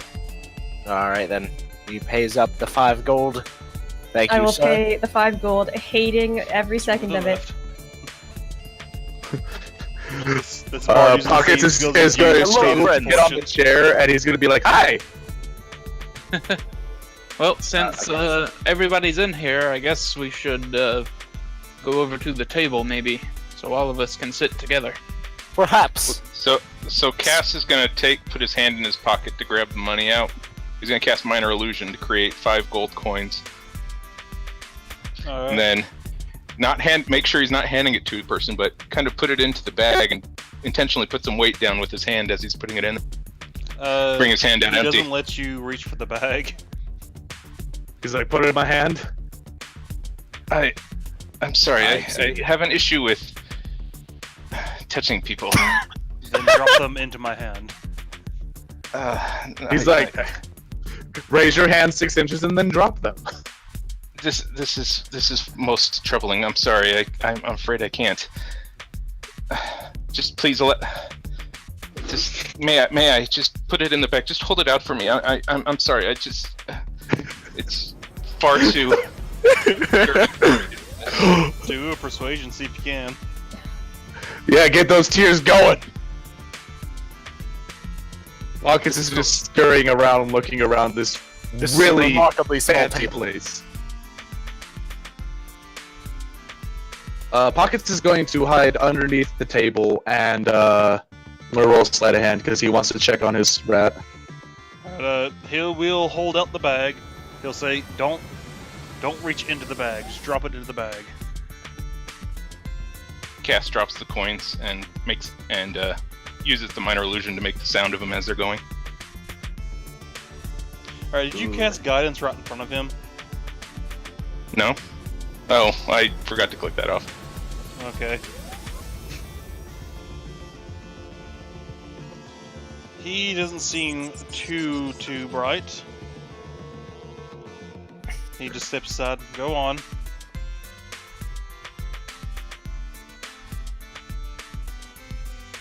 So is Charming like being drugged because? What am I getting into? Is what I'm asking. So out of character, as a bard player, like what Charming does is it basically makes them do anything that you are okay with that won't put you in danger. So like for example, if I wanted to charm you into, I don't know, giving me all your money, and you like succeed, you'll be like, oh, it's for a friend, or oh, blah blah blah. If I wanted to charm you into, I don't know, stealing something for me, it's like, well, that. Or if I But like, for example, you could have murder or kill yourself Right, or anything super right. severe like that. Exactly. Like if you were to charm Pockets, Pockets would let you pet his rat, Yeah, but he wouldn't kill his rat for you. I know that. I'm more asking in character because I did have a vampire in my campaign once, which was fun. All right, well then I'll try to tell you in like a whole bunch of different people's voices, like, oh, I saw her play music and she told, and I'm going to repeat what the Scarlet Stalker said, like, oh, now please tell all of your friends and like give me all your money or whatever it was that she said, and then I'll say, and that's exactly what they did in like a horror story voice. All right.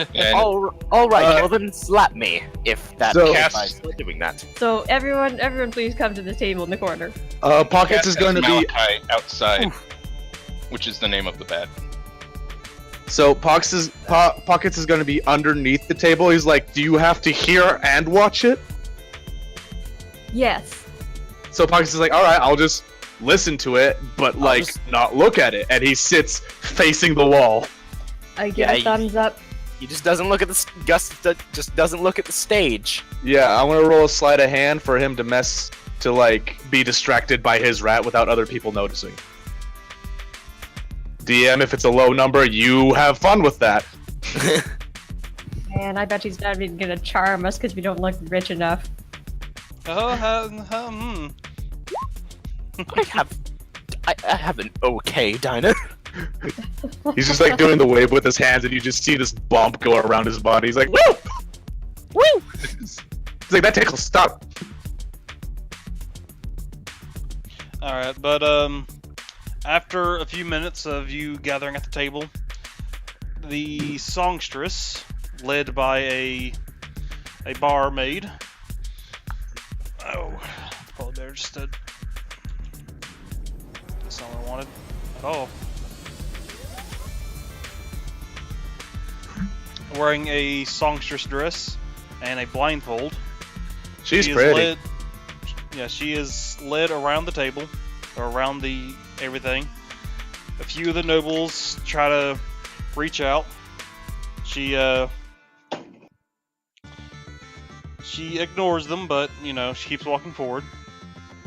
She looks like she's just nodding and appeasing everybody. Like, hello, hi. As everyone who's in the room, by the room is starting to get full now, she's coming through. But she will look over at your section over there, like face that way, and she'll wave at you, Ben, like she knows you're there.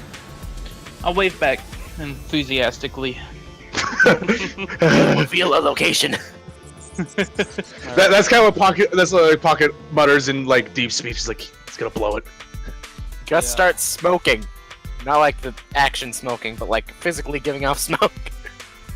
Settling. Like out of rage or out of like passion? Well, whenever he experiences a tense emotion, he starts to emit smoke. so he's trying very desperately to not look. Hawkins is gonna ask you, is everything okay? I'm very committed to not looking. I nod. And in Benjamin, in your mind, you hear the infomercial lady voice say, "Remember, listen to me." I'll get a mental nod back. A mental nod. My I'm brain mental. moves up and down. I have a concussion now. Well, I understand.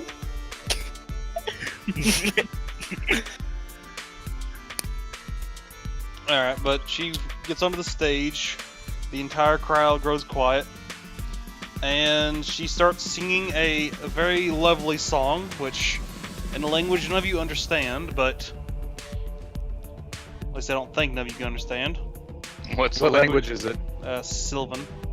Nope. Yeah.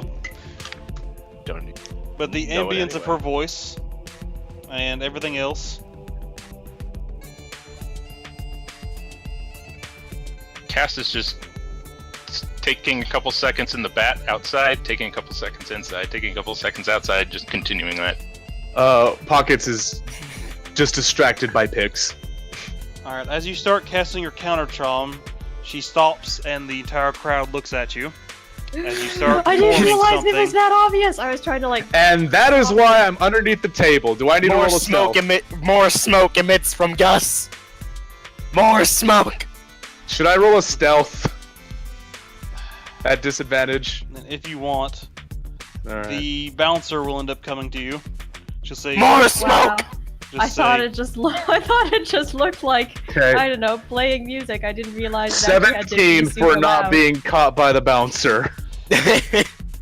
The room is silent, waiting for her to perform, and you start performing in the corner. Oh no! I would have started once, like it was far enough to the performance that like everyone would be listening to her, and then I would play only loud enough for everyone in this area to hear. So you interrupted the performance halfway through. Are you challenging her? It would have been quiet. That's basically what's happening. Bard battle. Bard. Oh my gosh, Bob, have to hear it. It'd be really Dance nice off, to- bro. Are we just all going to start yelling Bard Battle? Because Pockets is down with that. Oh no! Are you guys? What are you guys gonna do now? Because I'm just gonna sort of sit there frozen and get ready to Okay, say well- something mean to the bouncer.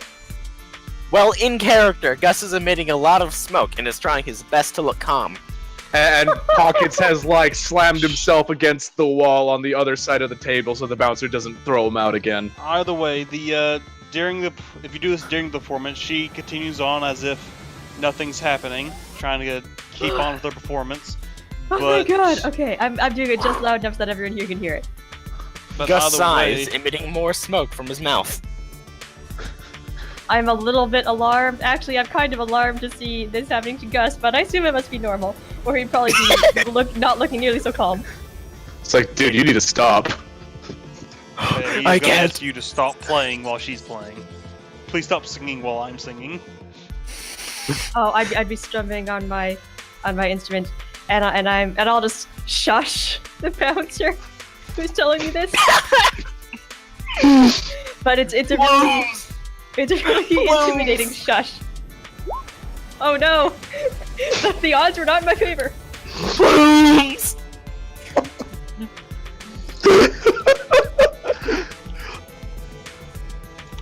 This is a bad idea, everyone. One man Pockets climbs into his single-handedly backpack. One man single-handedly causes global warming out of stress. Well, you don't intimidate him, and nor he does you, but he will say quietly as to not causing more disturbance. Stop playing, It's or I'll got- have to remove you.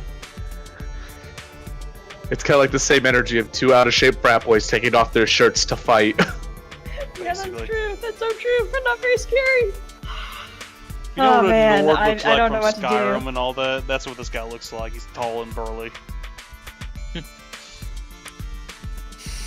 Yeah, I guess I don't know what to do, so I'm gonna stop playing. Alright.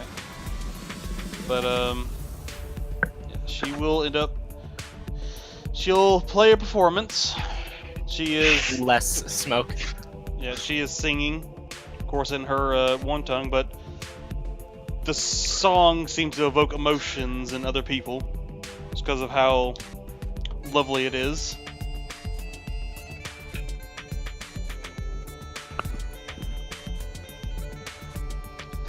Pockets is just panic. Is his 27, back but shaking? for all of you, it's just a normal performance. Yeah, it's a good song. What a 17 would be for you all. Everyone else here is already hyped up, so... Yeah. The performance lasts for less than an hour.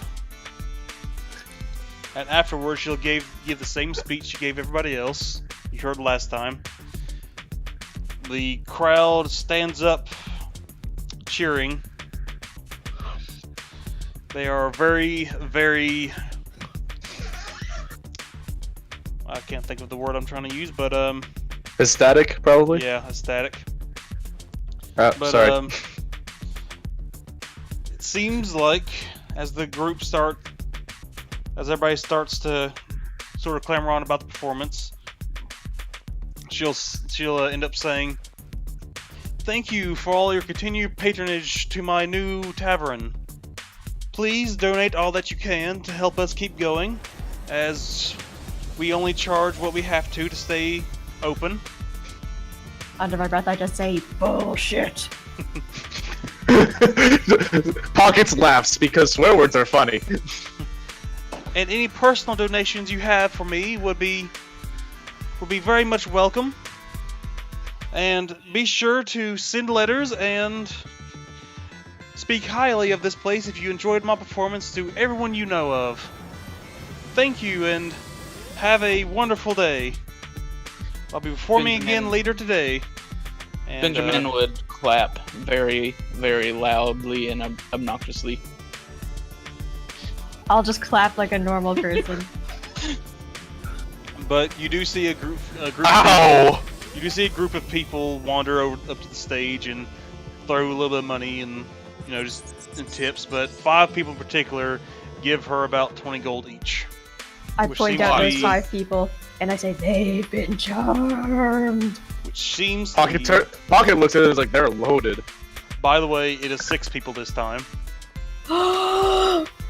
Whoa! My God!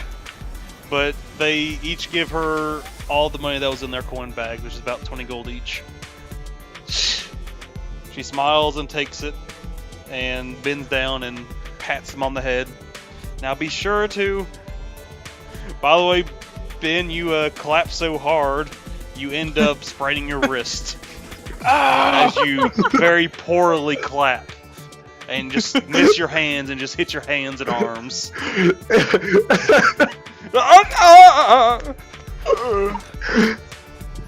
Pockets like climbs under the table. It's like, are you okay? In fact, roll a 1d100. Oh no, is he gonna break his hand? Alright, This you start isn't clapping so wildly, you actually hit Mel once.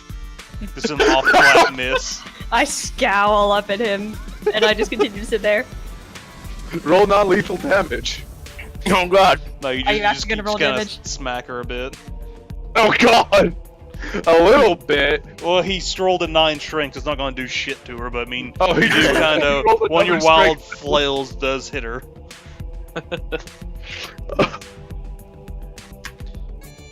Pockets turns to Cassie's like, I don't like performing arts anymore. The audience scares me. But yeah, Mel, you do know that she totally charmed those 6 people to give her all of her money, and to go write letters to every single person they know, praising her performance, telling them to come here. I will relay that to the group, and then I'll say to Ben, like, Ben, now or never.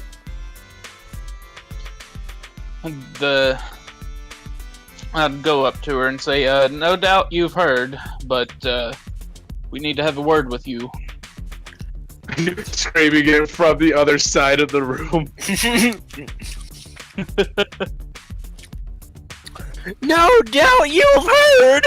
Scarlet! Scarlet! Scarlet! Hey, we've come here to talk to you! It's about your Um, sister. She ignores all comments, just kind of half waving at everybody. Just like non-enthusiastically, you know, just the, oh hey, yeah, you're a person, hi. Mediocre. I'll But, say, uh, yeah. We're looking for your twin sister. You know, the Fae. She, Out of sheer embarrassment, Pocket just dives into his backpack. but, she'll, as she passes by in front of the table, she'll just give you the come here kind of finger, like, follow me, as she goes upstairs. Okay. Say, well, come on, guys. That got her attention. Well, I'll have you know, my philosophy is never get charmed. I got charmed once, and now I have a daughter. Oh, oh no. It's a joke. And Pocket turns to him, he's like, you at least love her, right? well, well, I was charmed, so make of that what you will. Alright, but, you will end up going upstairs, which seems to be another private showroom. It's another performance happening there. You don't really get a chance to get a good look what's happening in there, but, you cross over, the barmaid stops and starts heading back to the bar as Scarlet leads the way. Okay. And she'll lead you to her private room, which looks like a giant fucking suite. How excited is Ben about this? Or Benjamin, sorry. Yeah, he's pretty excited.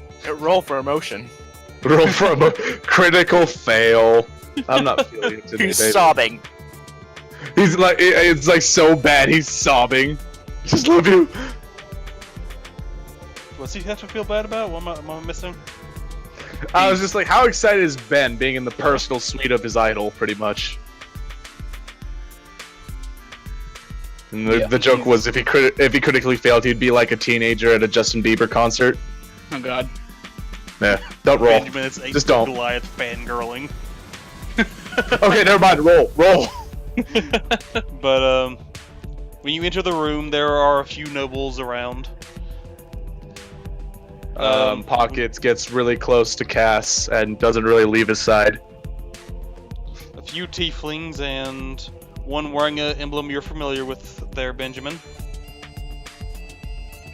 Not her, but you know, one has that signet ring on. Is the armor the same color as the one that was described by I forget his name. Low-green? No. Yeah. Okay. Cool. But yeah, she comes in. All right, all of you, get out. I'm done with all of you today. Us? Daddy. They all begrudgingly leave.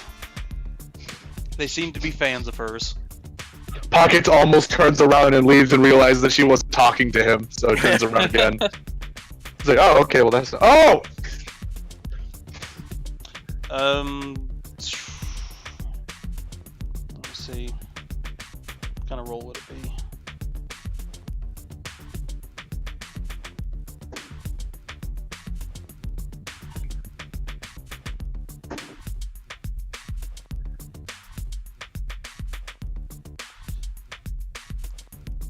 Well, Benjamin, your passive perception can tell something's off with them, so you can do an insight if you want. Okay. Well, it's only 14 right now. It's I'm not using the shield. Oh, well, what's everybody's passive perception? I have a 14. 11. Being in a room this big though, I wanna just roll an investigation on the room because Pockets has never been in something this rich, so he's getting sticky fingers maybe. So I'm gonna roll that right now. It's too big. It's really big, and he's just starstruck by it. All of you with above a 13 can roll insight if you want. Alright, If I'll you roll notice insight. something's wrong with the nobles. I scowl at all the nobles knowing they've been charmed. Okay, I critted. Yeah, you know that they are under the influences of one of her spells. They are all charmed. Oh god, oh no. Alright, well, you guys get to learn a personality trait of Pockets. He just bluntly straight up says, they're charmed, aren't they? With just childlike wonder in his eye. I nod. Well, considering you know how she works, you get all of you can pretty much assume this now, since he blurted this out. However, all the nobles kind of look at each other, shrug, and keep moving. No. She wouldn't do that to us. No, I just love everything she does. She wouldn't do that to us, and then they leave. It's a good charm, too. But once they leave, she asks that you shut the door. Pockets runs and tries to jump to grab the doorknob. Like, Gus just closes it. Oh, thank you. Well, You're she has welcome. mage hand. She just closes the door Oh, with mage hand. She has mage hand. but fire. I set the door on fire. Now it's closed. God. It's closed. The inn's on fire. We're all gonna die. She's going to walk up to Benjamin. I have half a mind to add you to that plaque outside. Say, yeah, whatever. Everybody in that room was charmed, and you know it. Yeah, and? So they won't remember anything you don't want them to. Well, they still remember it. Just, they're not gonna be able to fully comprehend what I've done to them. So, Forgive me, but is charming illegal? not that they'd ever know. Ah, so yes. Say, well, the whole reason we're here is apparently your sister has murdered a druid surveying party, and we needed information that they had. So maybe you can help us find her. Well, if the druids wandered in to places they shouldn't belong, then they deserve to be lost. Yeah, funny thing is, she wasn't in her own territory. She was closer to the city. I tried to convince her to leave. Lograine told me the same story, that she wasn't in the Fey territory. And I don't believe it. Well, Getting her to leave the Fey territory, I couldn't even convince her to do it. So what would make her do it? If you couldn't do it, what would? Well, unless something greater threatened the Fey, I doubt anything would make her leave. Ben, you get a message from Pockets as a cantrip. He's like, should we tell her about the stone? So he'll reply, well, I don't see why not. He's like, alright, you do it. Say, okay, well, the real reason we're looking for her is so we can find the Grand Elementium stones. But I'm sure you already know that. All that fuss over a stone that's probably not even still around. Just some blind girl will say there's one still around. Everybody thinks it's still here. She Well. says this with a blindfold on her face. Oh, okay, in that case, Pockets would say that. It's like, but you're blind. Oh, do you really believe that dribble? It's just to bring in the crowd. She's looking right at you. The youngsters in music. Pockets like whispers to the nearest person. She's like, she scares me. A lot of things that shouldn't scare you.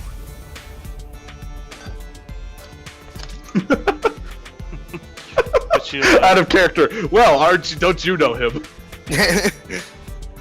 But yeah, she'll just continue on. I doubt she would have left for the Grand Elementium.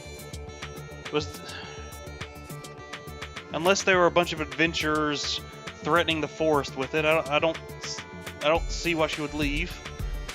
Do you know of anything else that was anything else that might have been threatening the forest? Pyromancers?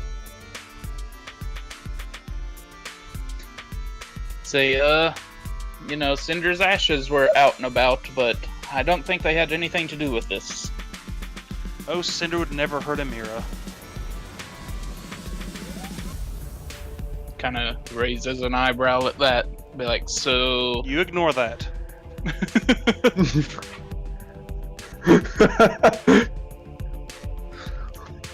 Say, okay, well, listen, either way, we're gonna find your sister. Oh, with or without your help. And it may go a little better for everybody with your help. I mean, it'd be a shame for everybody in this city to find out just what you are. See, I don't know whether to make you roll persuasion or intimidation. Both?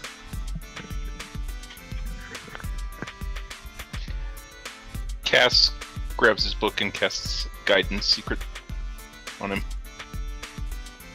He just says a small prayer while holding the book. Just a small cloud of flame. No, not flame. Smoke. Just a small bit.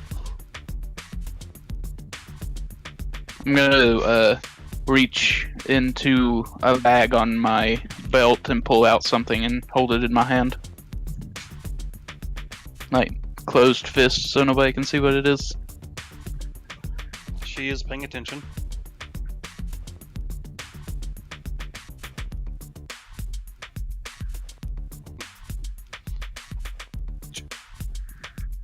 So are you gonna use the guidance or not? Oh, whoops! I did not mean to do that. Sorry. Well, No, you no. persuaded. No, I didn't say anything. No, I didn't mean to do that.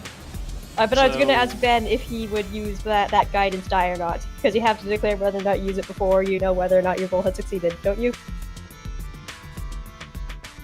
I mean, yeah, that's right. She gets competing save. But you hold your fist. What is it? You gonna whisper me? or- I reached into a bag on my belt and, grabbed something and put it in my fists, but nobody could see what it is. But it's one of my magic items, the Tear of the Hamadryad. Just it adds a d4 to any roll I make, pretty much, as long as I'm holding it. Once per day, actually. Well,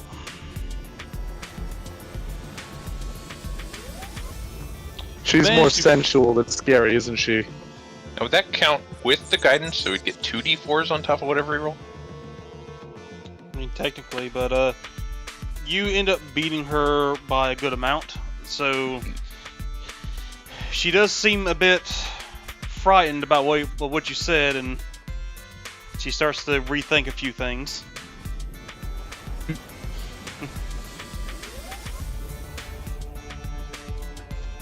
I don't believe anybody would ever believe anything you have to say about me, but if my sister really has left the Fey Forest, then it's for something dire. Something is threatening all the Fey there. Well, like I said, what could, be there that would drive your sister away? So I imagine that she's pretty powerful. Is it a dragon? She'll ask you, since she can tell you've been there. How bad has the undead situation gotten down there? It's getting pretty bad. Everybody's gathering in towns and villages and whatnot. There was quite a crowd in the Druid village. In the Druid camp. Were there undead near there? Not that we seen, but that was what everybody was talking about. Are you clearly lying, or? I mean, we didn't run into any undead, I don't think, did we? Out of character, we didn't really. I think the thing that was the reason that people were going to the Goliath area was because of a bigger monster in the mountains. But also, when we were getting close, when we ran into the sister in the first place, she did mention undead. But that was when I was Bird, not Pockets, so I can't say anything as Pockets. Yeah. Well, if the undead have made it that far, then the whole forest must be near full of them.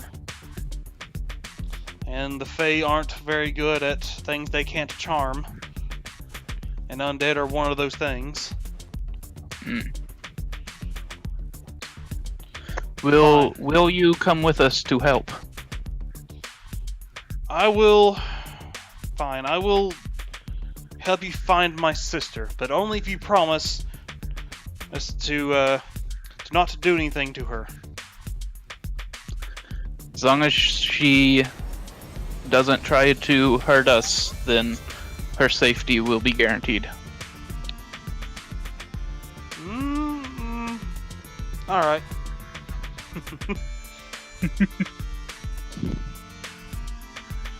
Pockets is just like, I don't think charming counts as hurting. Oh no! Okay, I was gonna try and incite her to scare the songstress, but I guess I don't know anything. That's probably too good of a roll on the other part, but it's worth a shot.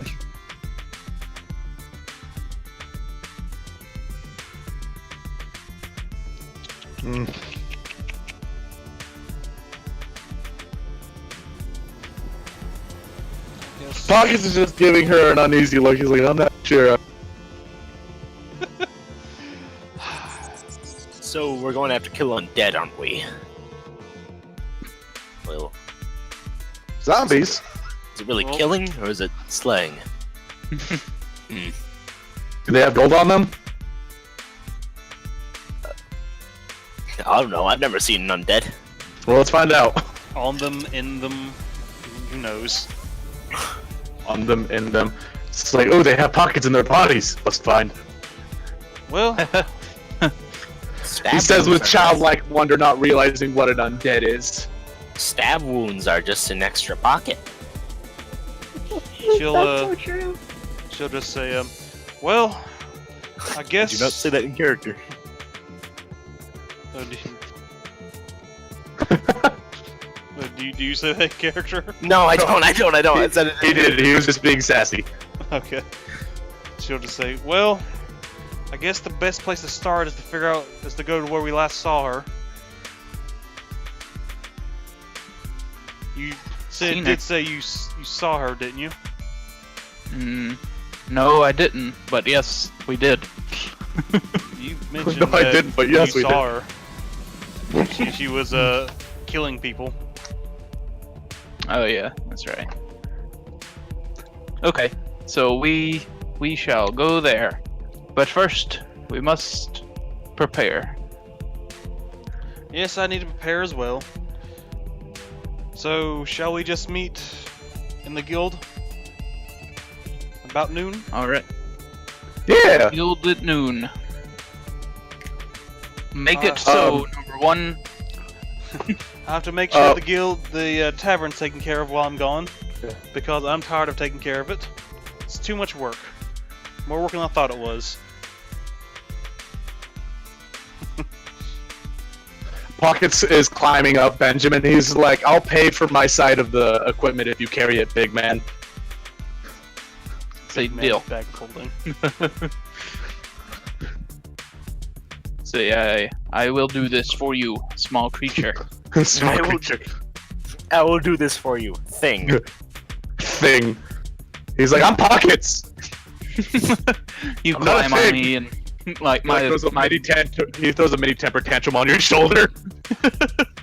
my book bag is probably bigger than you. Say you could probably just sit back there if you wanted. I mean, technically, He just straight up dives into it. technically, he is a size larger than you, so you can use him as a mount. And he has he has. Okay, never mind. He like sits on you on your he does like a piggyback ride. He's like, ah! And since Ben has the double carry capacity, he can easily carry your weight. considering Yeah. all of his heavy stuff is in the bag of holding. Yeah. I'm glad that the stats perfectly line up with this. Okay, out of character, I may have designed him to be like this. Just to be this cute, throwable object. But he straddles Benjamin's neck and pulls out his sword and almost falls off because it's a regular sword. He's like, "Tomato!" Ah! And then he sheaths it. He's like, "Okay, I don't feel like falling." Benjamin, there's something flying in the sky. Use an improvised an improvised weapon. Throws Throw the pockets. throws. I'm gonna throw my pocket at him. You're what? Throw picks You're up what? his- And he just pinches him. He's like dangling. He's like, "Ah!" All right, I'm we okay give with this. Pocket swords. We throw him. He spins. We have a Beyblade. Let it rip. Let Pockets rip. Someone cast Huzzah! rotate on him, spin him, then just push him forward. Okay. Well, anyways. Yes, Benjamin is now my mount. We shall meet at the guild hall, I presume. Yeah. All right, I am ready. I forgot to mention this, but Mel and Benjamin, the stone he gave you, Lograin did, the one with the 8J standing stone. Yeah, that's actually the stone that was in the middle of Zilk's amulet. Oh, okay. Good thing that she likes me.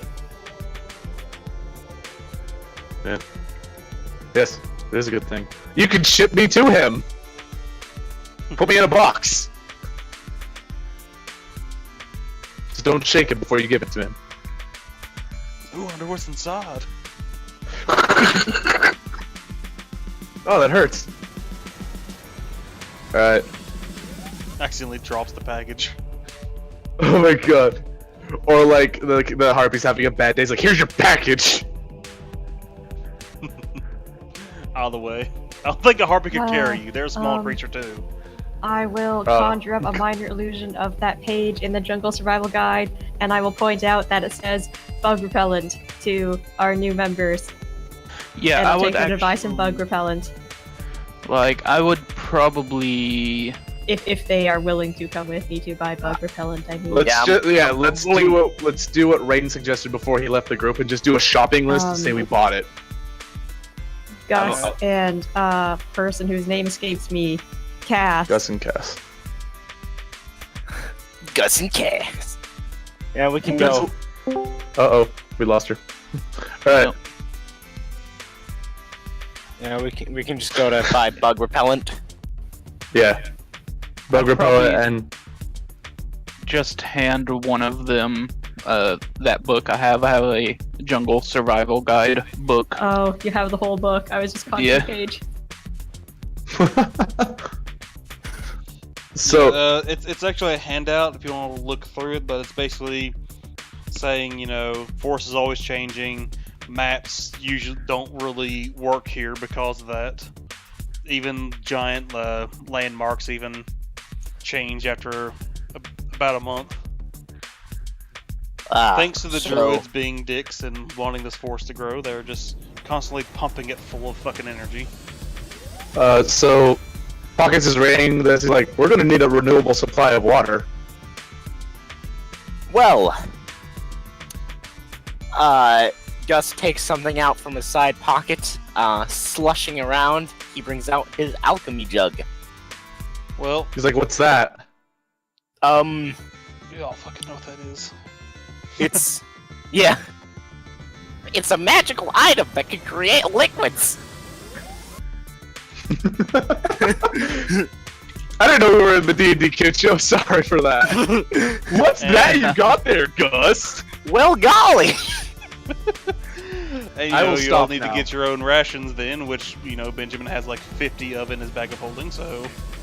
Gus explains the concept of a alchemy jug. Do you Yeah, explain the Benjamin say, "Oh yes, I've seen one of those on my last adventure. Came quite in handy." This comes in handy for the kitchen. Oh, Kent. It produces Cook a with lot of infinite vinegar. wine. Let's get sloshed and die. Let's do it. Sounds Do like it. a plan to me. Wait. You hear an infomercial lady voice in your head saying, "Could that jug of alchemy make bug repellent?" Could it? Hold on. Give me a second. As I look at the rules. Well, you can use I remember it can make like a minor poison and an acid. I think. uncork the jug. I think that would be up to DM's discretion. It doesn't say that I can just come up with a liquid on the spot.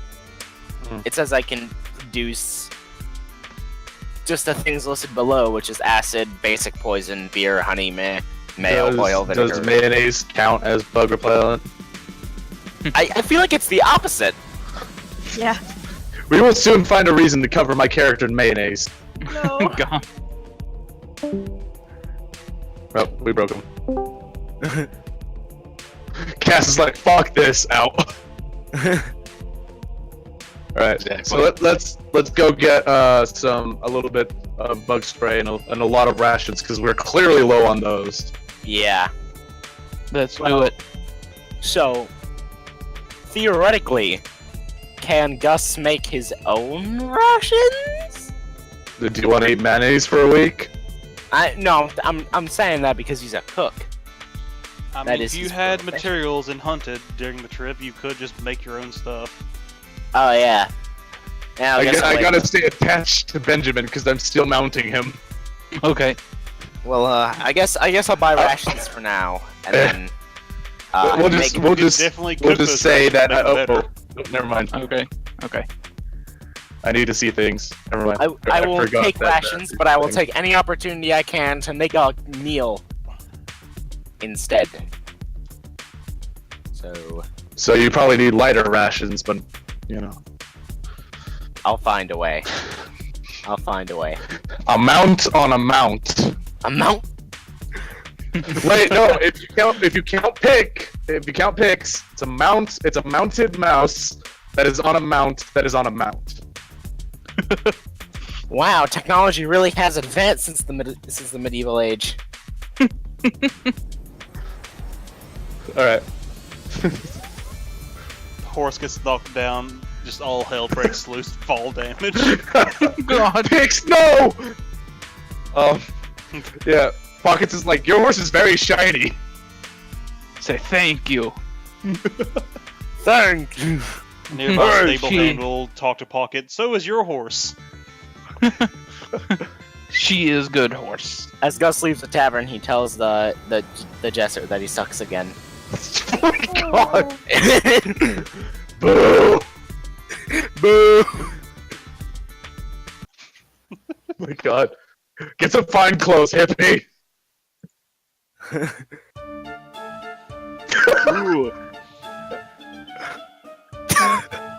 You know the rules of the land. If they play jester music, you got out. Oh no, what did I do? Is this boy gonna challenge me to a fist fight? Are you gonna fight him? I don't know. I mean, he isn't saying anything, but keeps performing. He is trying his hardest. Poor guy. You get the feeling. Like, actually, Cast, give me an insight check. And anyone who cares, while they're Well, I'm in the Admiring stables this- with Ben, so I can't really do much. anyone who's I don't. booing the jester. Oh no, I'm not booing the jester. I'm just harshly judging those who are booing the jester and looking at Yeah, the jester to see if I he mean, looks that like he does this or roll, not. that roll proves true. Yes, Cass is more face Well- palming with all these people Yeah. just being Mel, dicks to you the poor get the- jester. Yeah, you get the feeling that she only lets people perform here that are worse than her. Oh, that makes me feel bad. I mean, like, bad for this jester. Yeah, Technically, I'm not wrong. you're Cass not. is gonna cast guidance on the jester Ooh, and then leave. magic. The jester is now unemployed. Well done, Cass. Yay! See the Jester walk out, and Scarlet following her. Get the fuck out! Yeah, he pulls out a dozen eggs and just juggles them all and like flips his shit because like fuck out. Do I deserve more than minimum wage now? Yes, you do. You're fired. That's less. Go bask in the street. Well, yes, I do believe you've earned a promotion. Promotion to a customer that can't afford to eat here. Now leave. Now leave. You're no longer a slave that can't eat here. You're a customer. Now leave. All right. How much does the bug spray cost again? Oh, to what? How much does the bug spray cost again? 10 gold. That's expensive. Oh God. Yeah, it's expensive. Does it have a per day thing? 7 use. It's got a use per day and 7 uses per can. So each can lasts 7 days. How well guarded is this stock? You know, like, is it just on the Depends shelves on that you where bring you to the go. register? Huh? Depends Oh, on depends on where we go. Free. Pockets asks you, do you mind if I try being a rogue? Oh, thanks. You asking Let Benjamin? me help you in Yeah, that. Benjamin. He's just like, what's your honor code with stealing? Be like, you do you. And he's like, I'll do me. Here, let me help you. Guidance. Are you actually casting guidance on me? Yeah. Okay.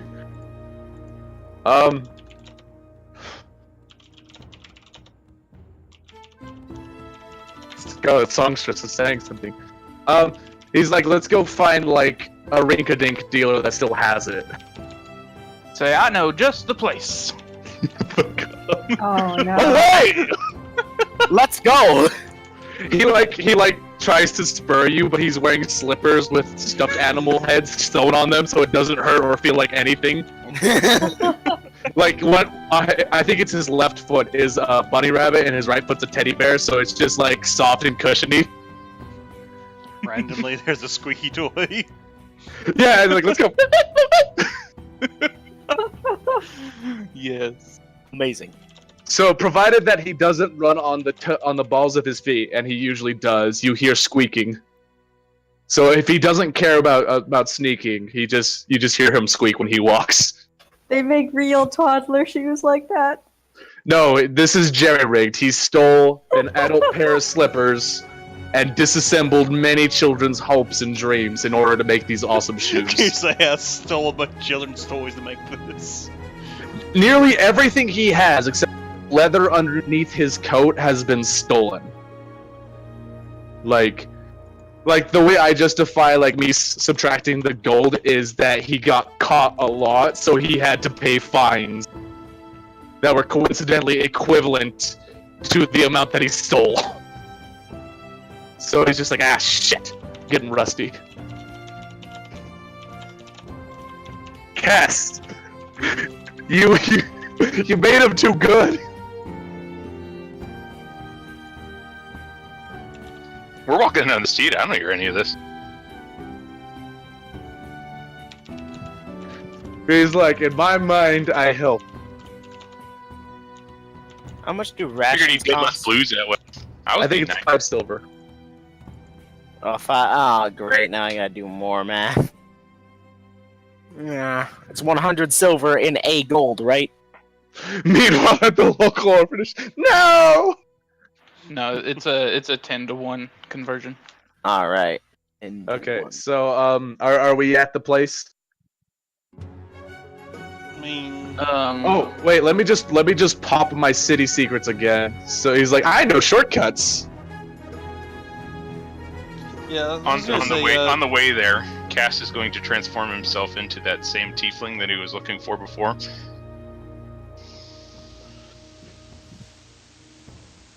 I mean, all right. So basically, Benjamin, he's telling you to like cut through weird paths that you haven't thought of before. That are probably really narrow, and you, the Goliath, and your horse have a hard time fitting. Sometimes you have to jump or climb over walls, but that's okay. You get there in half the time. Hey, look here. There's this horse path I've never noticed before. Pretty much. Or it's just kind of like climb over here and whistle to your horse really loud. It'll run around. Oh, so we're supposed to take the highway. I knew that. Pretty much. Or like all of a sudden he'll like jump off of you and like duck into like a sewer grate. You're like, oh shit. Follow me. Follow me. Oh wait, you're 8 feet tall. You're massive. Yes. Here we go. All right. So what store are we going to? We are going to the Magic Emporium. Gringers. Is this out of character? Is this the store we went to last time? Yes. Okay. Is this the one where shenanigans went down? Yeah. Yeah, well, they Oh. had a, Not quite. So It'll you say be it's the hard. Magic Emporium, right? yeah. He's like, huh, I have an idea. He's like, I'm kind of a thing. Maybe I could act like an item. He's thinking out loud. He's just like, maybe that might work. Say, I do Cass. not know. Cass He's tells like- you just to go in and steal the things that, and Cass will distract. Okay, that works. He's like, I like your plan better. I don't want to get cut open. I think before going into the store, I'll go ahead and suit up, get my armor on. Alright. All right, so I'll roll an investigation for a back door.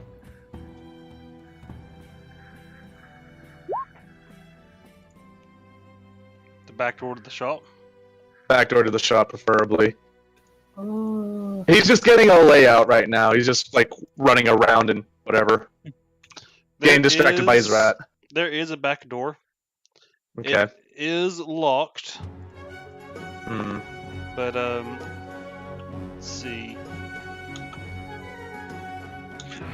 Okay. Look, it's down a This is such heroic music for me robbing a shop blind. I can change that. No, keep it. I love it. No, But no. So, It's so cool. we're trying to go in the back door right now? well, you guys go to the front door, but like the first. Oh my god, that is amazing. Anyways, what's going on right now is he'll straight up say this like a block before. He's like, "Is that the shop?" And he'll say, "Yes." He's like, "All right, I'm gonna go see what it is." Like just looking around. Okay.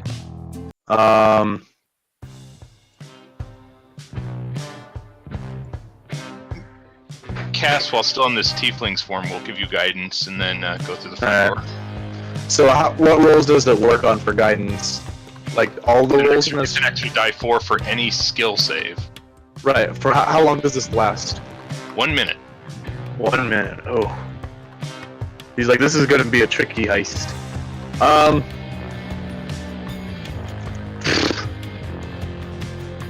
I don't even know how Gus would react.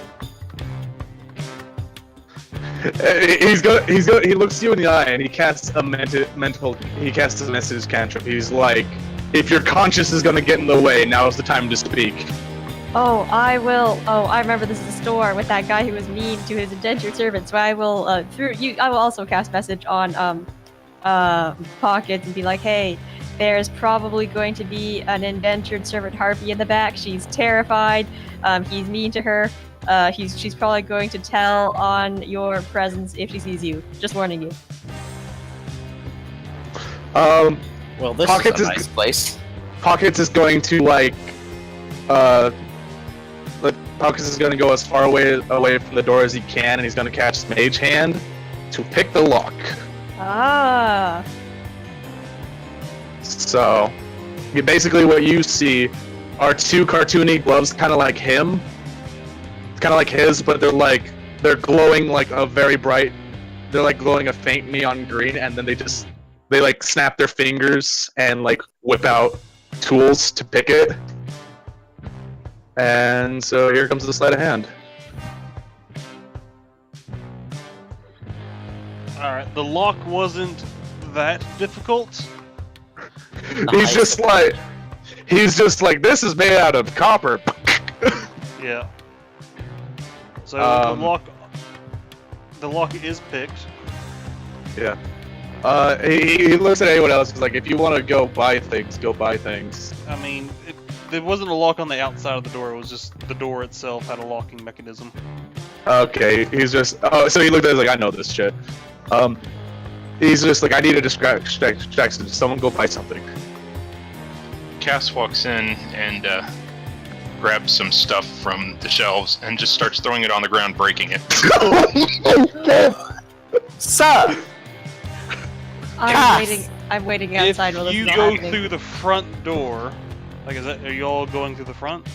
I'm staying outside because I don't like this shop and I feel like I already have enough bug spray and rations. Yeah, Cass Cass had is on no the idea this was going to happen, so he went in completely unknowing exactly what was happening. What was the guidance on the D4 again? Or was it a D4 roll? It's a D4. Okay, I'm gonna need it. Okay.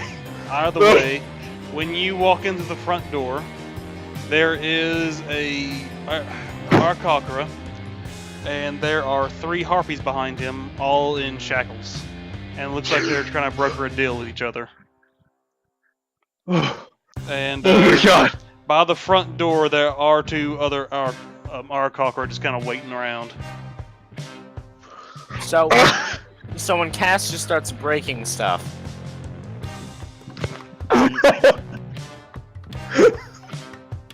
I hear the breaking and I will go peek around to see if I can see pockets and if pockets is the source of the breaking. But I'm gonna stay outside. I mean, does a 20 to open the door stealthily break shit? If you don't open the door. Okay. Well, okay, so the 20 is the stealth roll. He's going to go in when he hears breaking. Like, oh, that's my chance. Alright, when you push on the door, it doesn't budge. It's like, shit. Maybe I'll pull it. He's gonna cast Mage Hand and pull. I mean, that doesn't happen either. Okay, so smoke. he's like, barricade. So,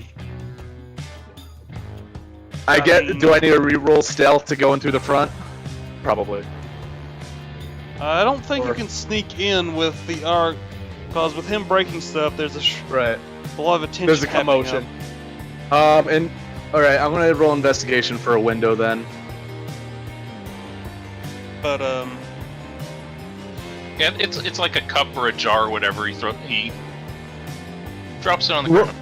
Right, but you're making a commotion. I was like, I didn't specify subtlety. Is there a window for the 28?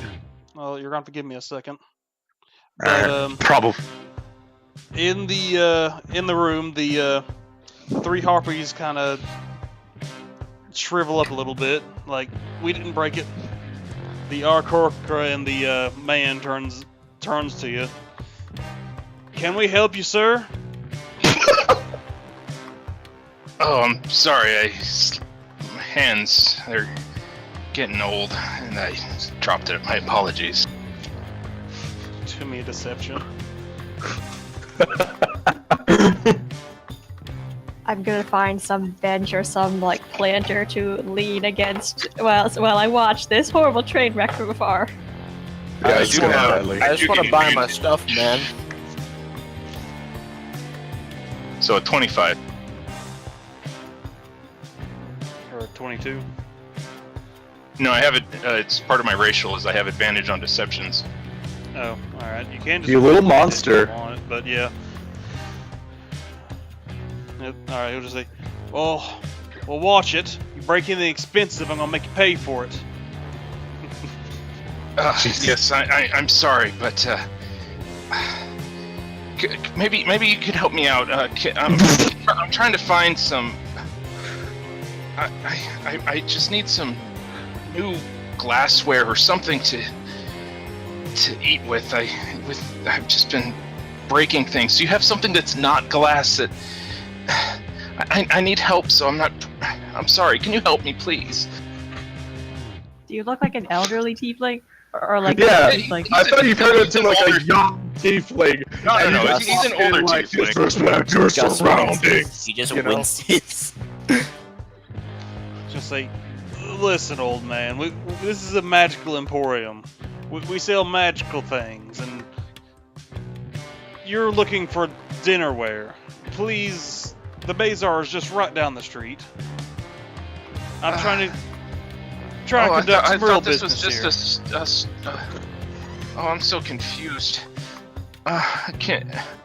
Where am I? I haven't even gotten in. This is such a train wreck. Oh my god. Pockets, there are some windows on the second floor. Alright, well, because I'm rolling acrobatics. You're gonna do hop up it? Yeah, I'm gonna try and get there. Oh, that's a struggle. Yeah, you try to climb the wall, however it is a vertical surface and you fall down. It's like, curses! Alright. Pockets is gonna like call it and he's like, gotta go through the front, so I'm gonna re-roll my stealth. Oh, I see him. I'm going to give him bardic inspiration. I'll He's rolling say, stealth. "You're doing so- good, little guy." Rolling stealth, we hear music. Alright. Well, you have the rolling stealth before you get around the corner in front of the Arkakra, or Yeah, basically what he does is he walks around. Actually, he's just rolling stealth to just get in first, so like he has a decent amount of intelligence, so he's like, that's probably drawing a crowd, so he just wants to get in the place first without being noticed. And provided if that stealth is willing to still last, try to get the thing afterwards. So just kind of a quick run and done. yeah, you do sneak in. You manage to just kind of walk underneath the Arkakra, who is just watching the scene happen. But Right. He'll continue on. Sir, just leave. Alright, Perhaps yeah, Pockets, you have, could some of your assistants help me find where to go? I'm so lost. Please help. oh my god.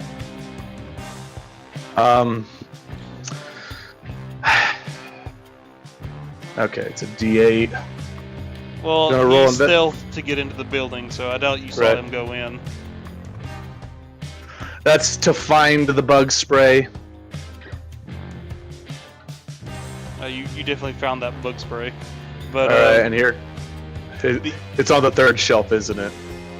sure, why not? It's just a bunch of stuff scattered everywhere. There's a section of adventuring gear. But Alright. I would purchase it legally. the Like Look at a- you following laws like a chump. Like a chump. the Arkakra gets kind of aggravated. Like, listen, old man. I'm trying to sell my acquisitions. He kind of looks at the three harpies in chains, and they all kind of shrivel up a bit. Now I acquired them. Doesn't matter. Leave, or have my my bouncers remove you. Well, very well. Could you at least tell me which direction I need to go? I'm rolling the D8. Screw it, I'm rolling the D8. I don't like his headache. Okay, whatever. I mean, A I don't think Mel 21. saw you go in the building. Oh, I'm Oh. waiting around outside, like near the front, just watching this destruction and deception. I mean, Okay, well- do you see him? Did you notice him? Because he. I would have seen him come around from the back because he couldn't get in that way, and that's when I gave the inspiration. Alright, and he's doing this via mage hand, so if he is caught, he's also caught casting a spell with cartoony gloves, so. And this is just, he's like panicking and just freak grabbing as many bug sprays as he can and bailing. Well, very well. I'll do my best to find it on my own. And thank you for your assistance. I'm sorry for the mess.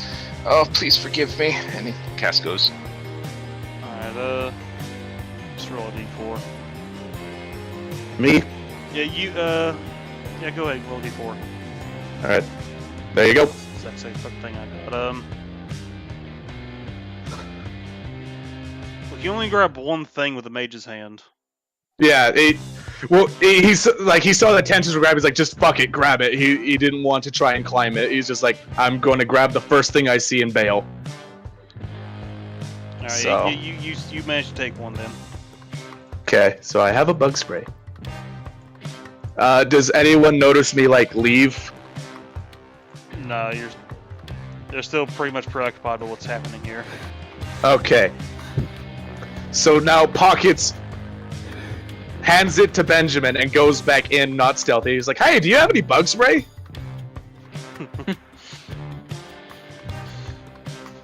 Dear Lord. The Archives return. Can't you just close for an hour? I got a whole wagon full of these things to sell. I'm a busy man. Yeah, he'll just say. He's like, but Pockets just like puts up his hands, like, all right, I understand. We'll see you in a bit then. Have a good one. And he just squeaks out as fast as he can. Well, what took you so long? He's just like, I think the back door was barricaded. Or Ow! had a bolt lock on it from the other side.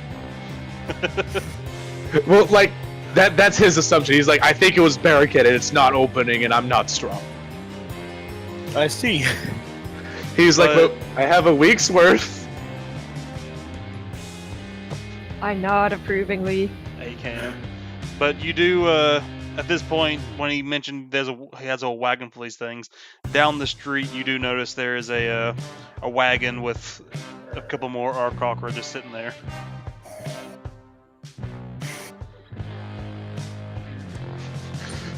I can go over and look at the wagon. Can I like look inside? Are they gonna stop me?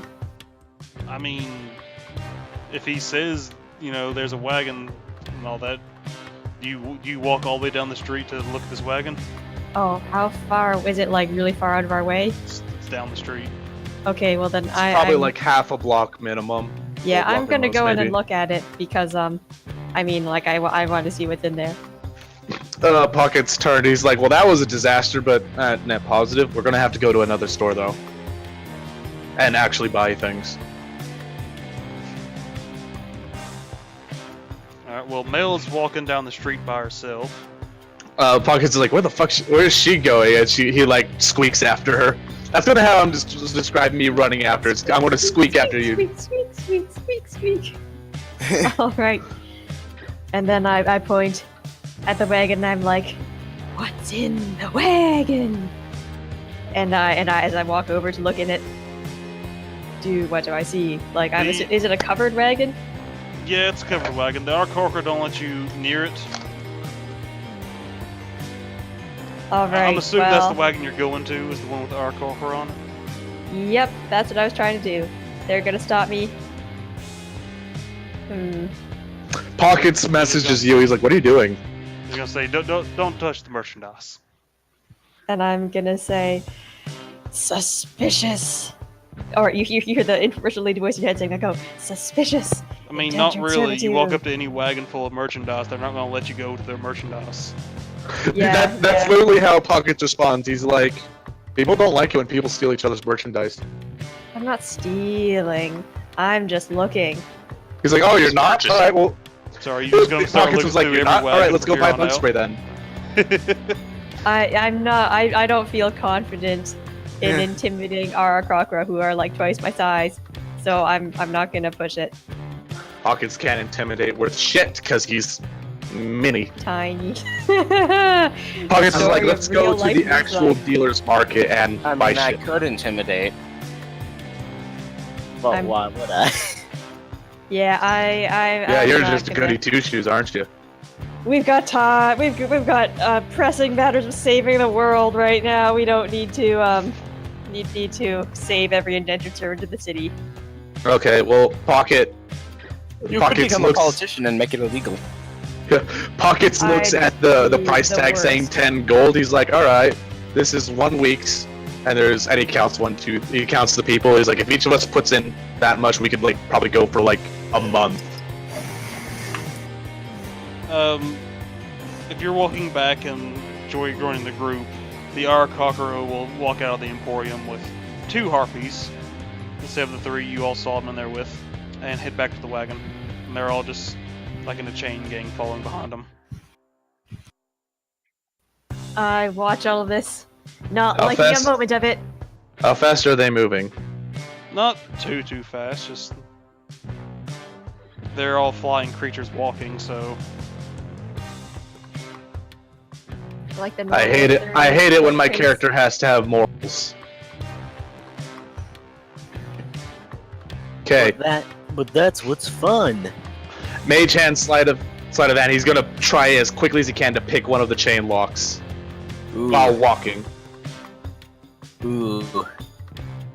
I mean, Should I roll a deception for him to not make it look like he's not casting a spell, or? that's what sleight of hand is for. But Oh, okay. give me a lockpick. Yeah. I think I just rolled it. The sleight of hand. Oh, Unless you want me to. Yeah. all right. Well, yeah, you managed to pick one of the locks. The harpy doesn't fly away though; she keeps following along. Puts it back together. She notices that it's unlocked, but she seems worried that they're gonna think she tried to break free. So she stays as close to the other one as she can. At this point, He says in deep speak under his breath, "Well, I tried," and he continues walking. Mail and Pockets, do me an insight. All right, I'll do insight. I tried. Yeah, Pockets is like, I tried. You get Pockets. You get the feeling that this is what they want. He's like, hey, I like shiny stuff This too, is but the I guess they like natural shiny order of chains. things. Yeah, this is the natural order of things. That Social big birds Darwinism. enslave the Here. tiny birds. Meanwhile, Mel, Allow me to place another one of my ideals. A minute. This is literally what he says verbatim. It's just like they must have been really high up on the food chain. basically. I don't speak deep speak, so I have no idea what Well, you're saying. he says it in deep speak and then says it in common. Social Darwinism. Oh, I hate social Darwinism. Either way, Mel, since you've had extended contact with all of this, you get the feeling that our Cocker are just straight dicks to the Harpy race. Like, they do this to them for fun, basically. Some of my admiration for the Arakocra dims, and I think once we're done saving the world, I'm gonna come back and change things. The third bird is gonna come down. Politics! Yeah, from your interactions with the Arakocra at the other village, where they were just sitting there making fun of the poor people and all the different races, you get the feeling that the native Arakocra of this land are just dicks. They're assholes. And Pocket's like, I guess that's just how things are. And he just like happily squeaks along back to Benjamin. Like, all right, let's go buy things. I'm just Hey, picturing did, the did, actual did you get any of those chocolate sprays or not? I got only one because I panicked. Pockets panicked when he started hearing you leave. Like, he's like, it's 7 days worth. Each of us can have a day, and then there's 2 for me. Benjamin looks has disappointed. his own. Pockets like mage hands patting him on the back. He's like, you did good. But He's like, I didn't know you were going in loud. You'll probably end up spending months in this forest, by the way. Right. That's kind of why he's like, let's just go buy things. Yeah. We can't run out our luck here. Ooh, so like, how long does one ration cost again? Last? 5 silver. No, last. Like how long does it last? 1 day. Okay, so One ration day. lasts 1 day. So 14 will probably not be enough. I mean, I have 8 that I'm willing to put in the bag, and I think he has like 50 right now. Like, rations is not the question here, it's bug spray. Because you can cook, and you have something that produces fresh water, we need protection. Like, that's straight up what Pocket says, but in kind of a childish voice, because he's still coming off of a high from stealing. He's like, we need protection! A flashback of the Vanishing Plague comes in Mel's mind. Oh, and I shudder. But I know that, Have no, Rain was the one who went and got potions to cure disease, wasn't it? And he's dead. He also had a map. He's not dead, he's probably just sleeping at the bottom of that lake. That fish drowned underwater. No, I'm sure he's just sleeping at the bottom of that lake. Someone brought in a bar of soap and took a bath in the lake. You need somebody brought back from the dead? Okay, in your head, you hear the infomercial lady voice saying like, "Oh, our previous guy, he was some kind of fish guy. He went into the lake, never came out. Everyone else is sure he's dead. I'm sure he just got tired of the responsibility and left." Well, he left in the middle of the night, and none of you know where he went.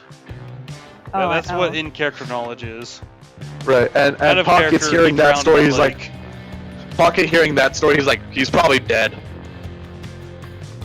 Yeah, Well- you have a diamond. I could bring you back from the dead, but Oh, they're like diamonds. fish in the water that are dangerous. Pocket's like, we're focusing on wrong subjects. We need bug spray and a map. Out of the I'm way, gonna try. guys. This is the time we normally call it. We can continue on if everyone agrees. Like this is the rule if we want to continue on past the allotted time. But I'm If- okay with it. I don't work tomorrow, but that depends on everyone else, though. It's only 10 o'clock. I'm good. I'm good Karen? for another half hour. Benji? All right, another half hour sounds good to me. Okay, cool. Let's just buy all the gears, like a map and bug spray. A half hour is fine for me. Yeah, that's good. so you know that Benjamin and Mel knows, and if you read the book, that a map is basically useless in this forest. Oh no, I was gonna try and find another store that sold bug spray, but I guess I can't find one. Yeah, Ben's gonna do his shopping now that everybody has left Ha, the yeah. Magic Emporium. So if you're just shopping to the Bazaar, which is, down here in the Treacherous Terrace, you can find all the Vitrin gear you need. Okay. Well, I don't think I need anything else, so Gus will head home. Do you not need the bug spray? Oh, I thought I. We only have a week's worth. I mean, And Pockets is like, if no one else is buying this. this, I'm keeping this for Oh. myself. I thought. Okay, never mind. Then I will go look for bug spray because. Yeah. Pockets I- is like, we each need to pitch in 20 gold, maybe. Oh. Me 10, because I stole one. 20 because I plan to spend enough for 7 cans to last enough time and basically eat through my first 100 of gold. But I was thinking more like we work together, we share together. There is a party loot if you want to use it and put Yeah, money that's- towards it. Cass found 7, bought 7 for himself. That I'd being rather just- said, I mean, if you find an outpost, if you're looking to find an outpost, like while you're traveling around, you can they probably stock them there too. if there's bug spray anywhere, I'll just find enough for like 7 and just move on. Just in Alright, case. well, Pockets will strike a deal with Ben. He's like, if I can store these, I'll let you use them. Say, You know. I'll hold on to them for you, but I have my own. Thank you. Okay, so in that case, he'll just get 7 for himself then. Painstakingly paying money. Alright, there we go. If I So just detect add- magic on one of these cans, is there anything obvious? Not necessarily. Just it seems to be made out of, I don't want to say chemicals, but basically chemicals and other shit like that. It's bug spray. Alright, Ben. Just add 8 cans of bug spray then. I subtracted my monies. Okay, how much was 1 can of bug spray? 10 gold. No, that's kind of that's what Pocket. That was the sound Pockets made throughout the entire purchasing. Just I'm going to mimic Pocket sound. I spend my spending money sound as I Yeah, spend money It is too. expensive yeah. because the only people crazy enough to go into the forest are explorers, and explorers make good money. So prices on this has dropped up. So I already subtracted the money for the Mhm. bug spray I wanted. So Alright. gathering what is necessary. Again, I think anybody can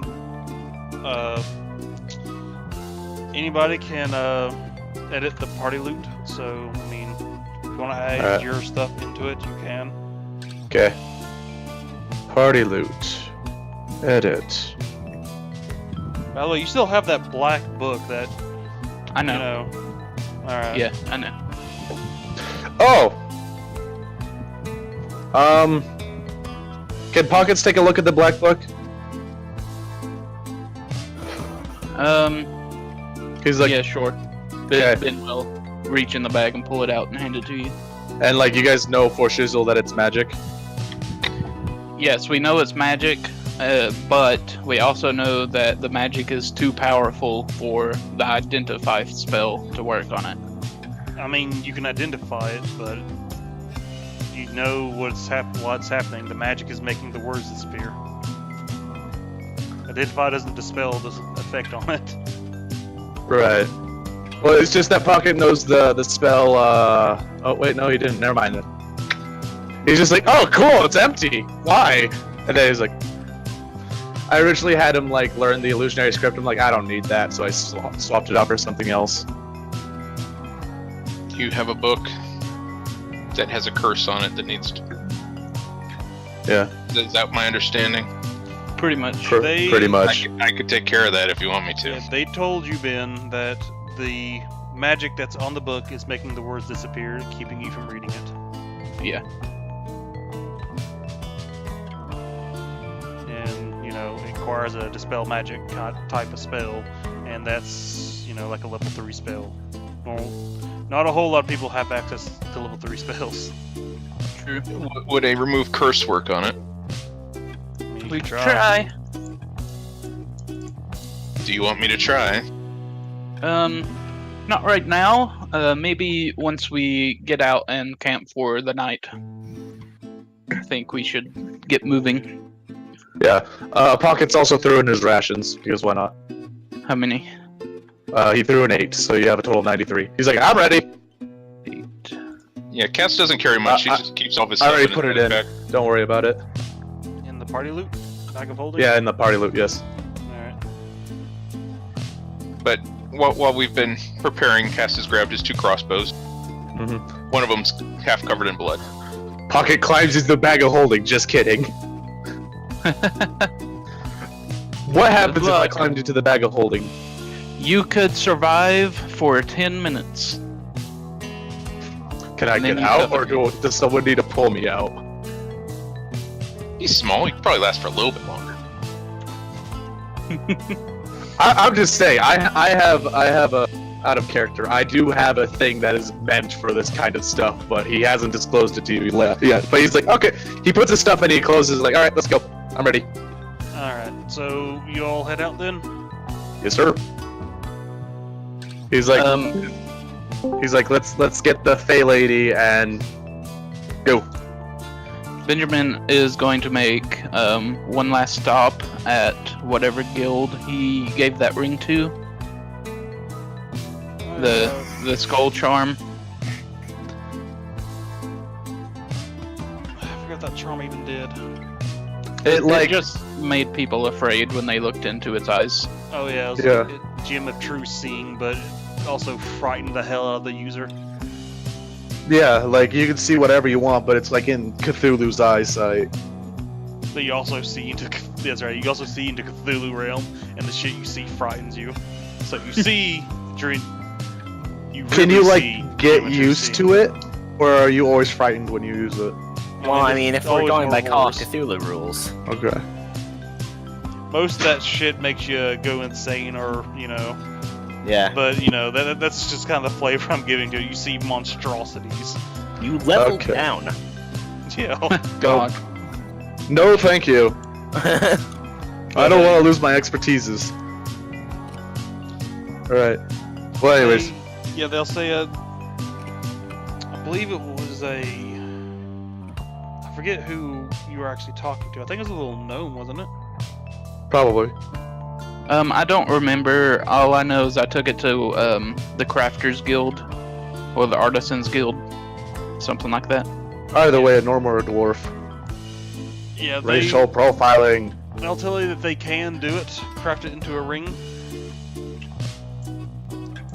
I'll tell them exactly what I want it to look like. Alright. They say they can do that. You'll have to take the ring off to peer through the skull, though.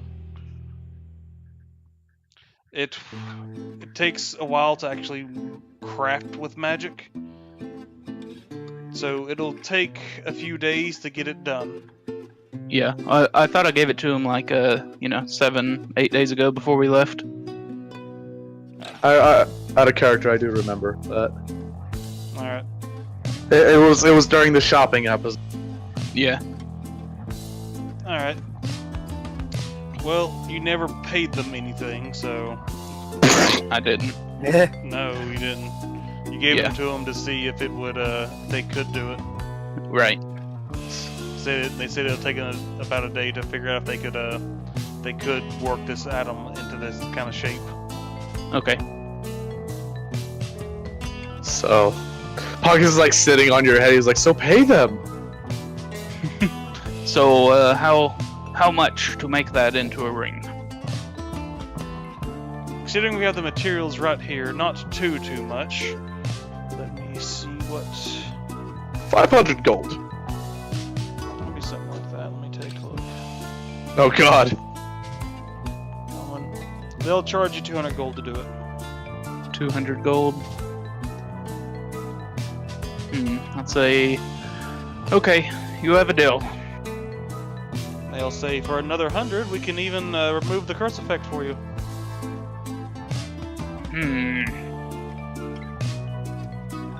Ooh.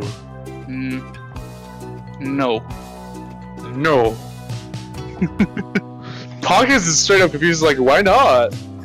I'll try to persuade them. Be like, if you can do that, I'm already giving you 200 gold. Then maybe securing a future customer would be in your better interest.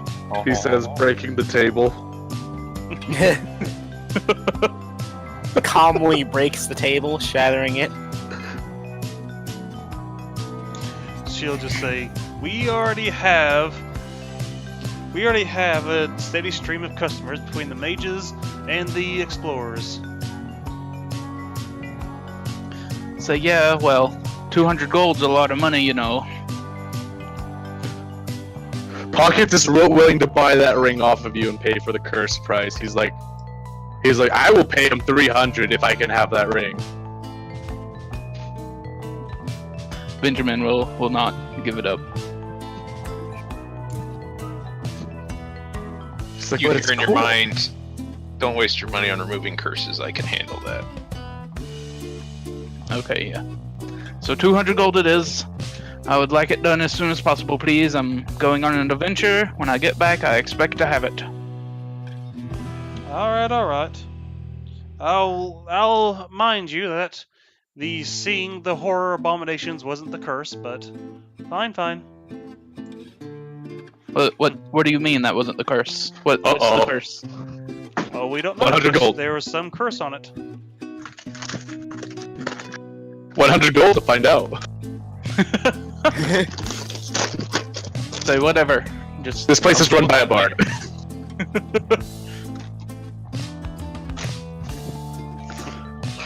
Alright, we'll take it on completion of the item. We are an appropriate business after all. Okay. I will see you when I return. Yes. I'll turn around and walk out. And go to the guild hall. Pocket spurs you with 2 squeaks. He's like, away! He always has like a lot of fun when he's like riding on your shoulder. Benjamin is amused by the childish act. Of something much older than him. Cass, seeing the totem pole that's being built, adds a dat to it. Gus leaps what? on now. What totem pole? The horse, then you, your Oh yeah. You now have a bat on your shoulder. I don't know how Pix would have. I don't know. Pix would probably be like sniffing it, like curious as to what it is. He's like, it's like Pix, but it flies. It's a flying rat. It's okay. It's a Just don't flying tell rat. him that. Well, no, he says that out loud. It's one of his traits. He just says things. So we have two people in this party who are bad at lying. It's not that he's bad at lying. It's that he just says things. Ah. So it's more like if you can try and keep him quiet, he'll be quiet. But until then, he's like, oh yeah, I'm just gonna mention that this is a shady joint. You know, he's just like, the way I justify his 10 in charisma is that he knows multiple languages, including a very nuanced one amongst rogues, and that's it. He can say the things, he just doesn't read the room. Wow, it's always so big every time I enter!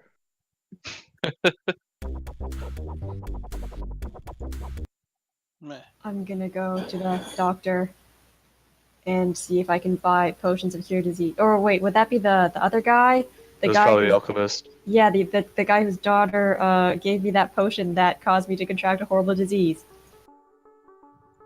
It's a dead person. Yeah, he's trustworthy. Wait a minute. Man, I Or this what's way. the doctor? This way. Hey, look, it's an Oh. alchemist, a dude that makes potions. Nice. Awesome. Yeah, man, I forgot. Sorry. Woo. Alright, I'm gonna go up and be like, potions of cure disease! Does he Ben, respond? do you have any idea where they're running off to? This way. I'm just I'm wandering. just gonna at this grab point. it. I'm just gonna grab some food. Yes, he'll charge you 40 gold each for them. He's got 3. I nod. I will buy 3 potions of cure disease for 40 gold each. Let me just do some math. It's 120 You do- gold. Yeah, 120 gold. And I'm gonna add them to the party loot. But You're so nice. See Scarlet sitting Indian style on the end of the bar. She seems to have. She isn't wearing any armor or any gear that you can see, other than the. I think it's the cittern she has on her back. Hey, I got one of those too. I will thank the guild Pockets like alchemist. climbs on to the And I'll stool hop and then out. like struggles to get onto the bar. It's like, hello! He's like,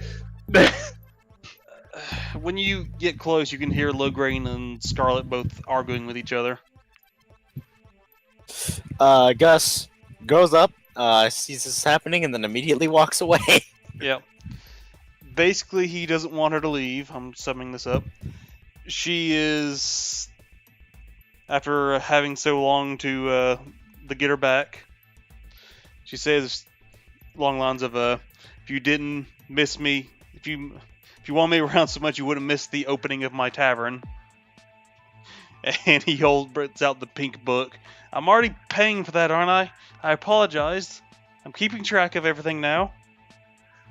Then that's about when Pockets climbs up under the bar. and says hello. Lograine just looks. He doesn't look too happy. He just kind of calms himself and looks away. All right. Well, I'm going to be off now. He's Gus, like, okay, he's like, okay, be safe. And then he turns to Scarlet. He's like, are you ready? Yep. She jumps off the bar and hops off the bench and starts walking off. Lograine keeps standing there. Gus kind of Right underneath the table. understanding pat on the back, being a fellow patriarchal figure, and then just kind of walks away. As Pockets gets close to Benjamin, he'll like put his arm close to the ground and say, "Come, friend, let us have our fill before we leave the city." He's just like, okay. And like when he eats, he like puts like scraps in his pockets. And you obviously see Pix going to eat. Gus consumes. Does Fire Denasi eat? Yeah, how do you eat? Put it in the mouth. I put it in my face.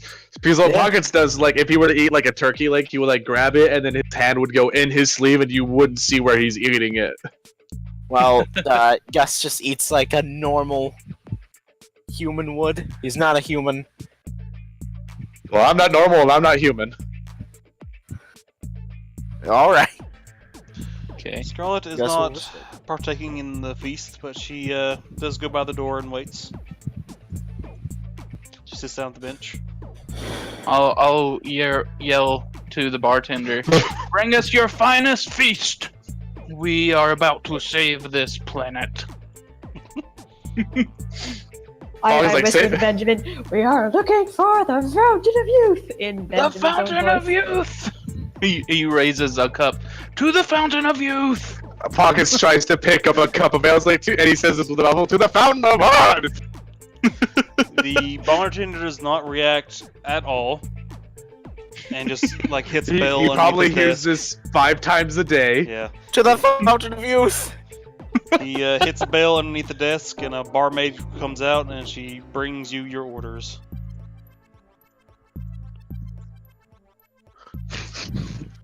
Oh my god. For the fine ale and a full feast, each of you just need a pitcher and a gold. Each? Yeah. Yeah, that's too much. You Say, sure? your second finest feast. The orders already came out, so Pockets turns to you as like, "You're covering me, right?" I mean, it's a fine feast. It's a lot of food. They're giving you a lot. Pockets is like, And- "You're the one that offered the feast. I'm okay with a boiled egg." I'll say, your 50th gold finest feast. I'm gonna also put some in my pockets. You know, the least perishable bits of food. They will she'll head back and bring out a standard meal for everybody. Gus makes a well. Like, they put a roasted pig, and then, like, that's one golden piece. Like, I can't do that. They just take it away immediately. Okay, so do I actually need to deduct the gold piece or not? No, just a silver. They bring out a standard meal. They were starting an actual feast. And then they realize that Benjamin can't spot his friends. We are poor. Let me rephrase. We're poor. Starts taking, Bring us starts your taking part of finest the feast back. for a poor person. Exactly. Comes out with plates full of dirt. Okay. Pockets is like, "Oh, I remember this. This is one of my favorite meals when I grew up." My God, this isn't even seasoned well. Dirt. We're eating Pockets good. straight up turns to you. He's like, "What is seasoning?" If you actually ask Gus, he will explain. As Pockets asks that, seasoning, it's that, when the leaves fall off the trees, that's what seasoning is. He's like, "Those are seasons." He's like, Anyway, he's like, "I'm not that stupid. I'm just not well versed in society."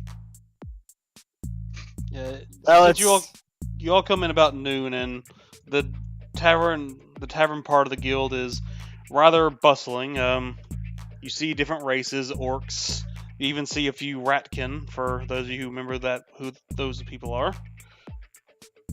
I'll wave. Cass is studying each one of these unique races very closely. Any The elves in the adventurers- place? Yeah, the adventurers does not discriminate on who they accept into the guild, Well, ain't that the truth?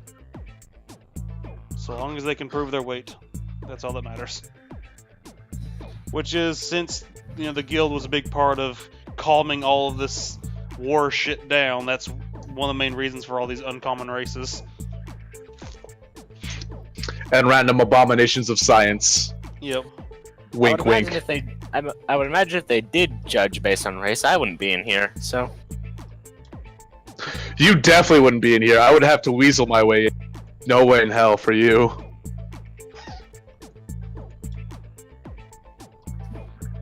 Alright. I'm not sure if Benjamin remember if it was important or not, but there's a gray ratkin as well.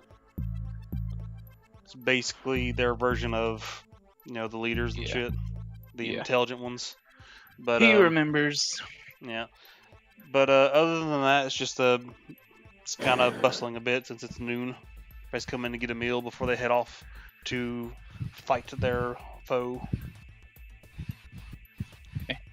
See a few adventurers eating Monster Hunter style big plate of food. Yep, that's exactly what's happening.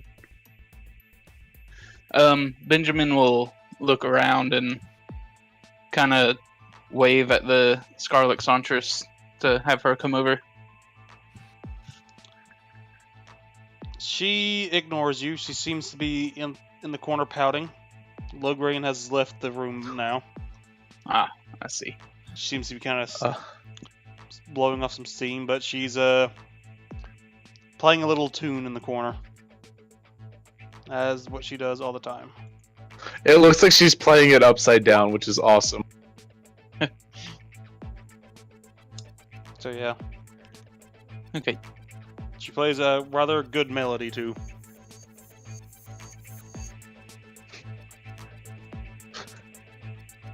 So, well, my friends, I believe it is time to go. Hooray! It is.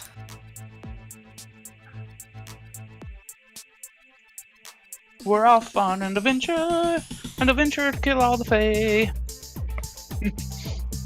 Are you actually singing that in character? Yeah, I think he would. I don't think that Oh, will God. do well. Well, before you say to kill all the Fae, I'll be like strumming a tune to match you. But then when you say to kill all the Fae, I'll It's sort of kind of like a stop. record. It's kind of like a record scratch, but with like a lute or whatever you play. Yes, I have the same instrument as the Scarlet Songstress, a cittern. Yeah, It's not like it's my a It's certain one of the scratch. rare ones. What? Yep. Alright, so while we're all sitting, I didn't go over this for time. When we were shopping, I bought everybody a whetstone. I bought 4 whetstones. Oh, nice. Well, I don't need to sharpen my fists. I Well, sort of look Pocket's at like, it then give yours to wistfully. me. I say, use this to sharpen your blades. The enemies will suffer greatly. I nod. I rub the whetstone against my knuckles. Thank you, I say to him. Pocket is And- very perplexed by this. Is this I will Are they also all give public? every... What? my performance rolls? Are those public? Can you see Yep. those? All right. Yep. Never I will mind. also Cass is give very confused everybody... why he's being handed a stone. Yeah, well, I he I explained don't need what a to do with stone. it. So we'll give it back then. If you do not Like, have a give- blade and would not like the stone, then give it back. Give it back! Come on, dude. Be a I give bro. it back. Okay. I also give everybody a signal whistle and a piece of chalk. Oh, you already gave me one of those earlier. Yeah. Well, not- now you have not you. 2. Say you if we get separated and you are in trouble, use this whistle. And if you find Pocket's like, any what do I do trap- with the chalk? if you find any traps or anything that is important, make a note of it on the ground.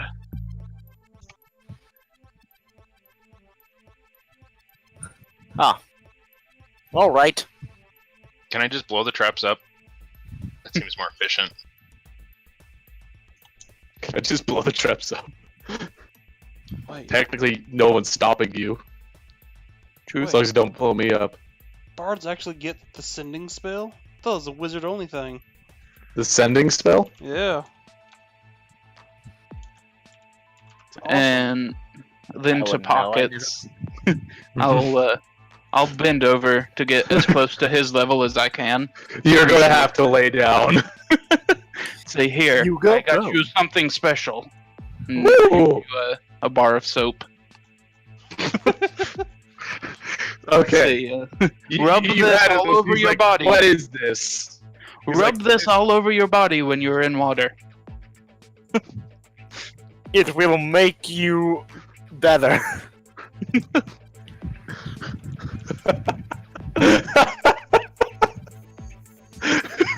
Trust me. She's like, okay. He's like, I guess we're going. It's like, So, yep, if everybody's ready, I believe now is the time. I've been ready for quite a while. I As leap is up common and with- hop over towards the door. As Because is oh god! because I Yeah! go. I do backflips over the door. You're gonna have to roll an acrobatics. Well, it's a good thing I have proficiency in that. Do it. Roll a crit fail. 17. Why did the music become so dramatic? You're like, that's money! You do it. Once again, just like, why did I get stuck with these people? Oh, there we go. We found the right of the group, ladies and gents. You've started down the dissension of having to two of our characters. Why am I with this party again? Well, I guess he's gonna join Gren. I'm beginning to understand why you had a friend drowned himself that could breathe underwater. Oh.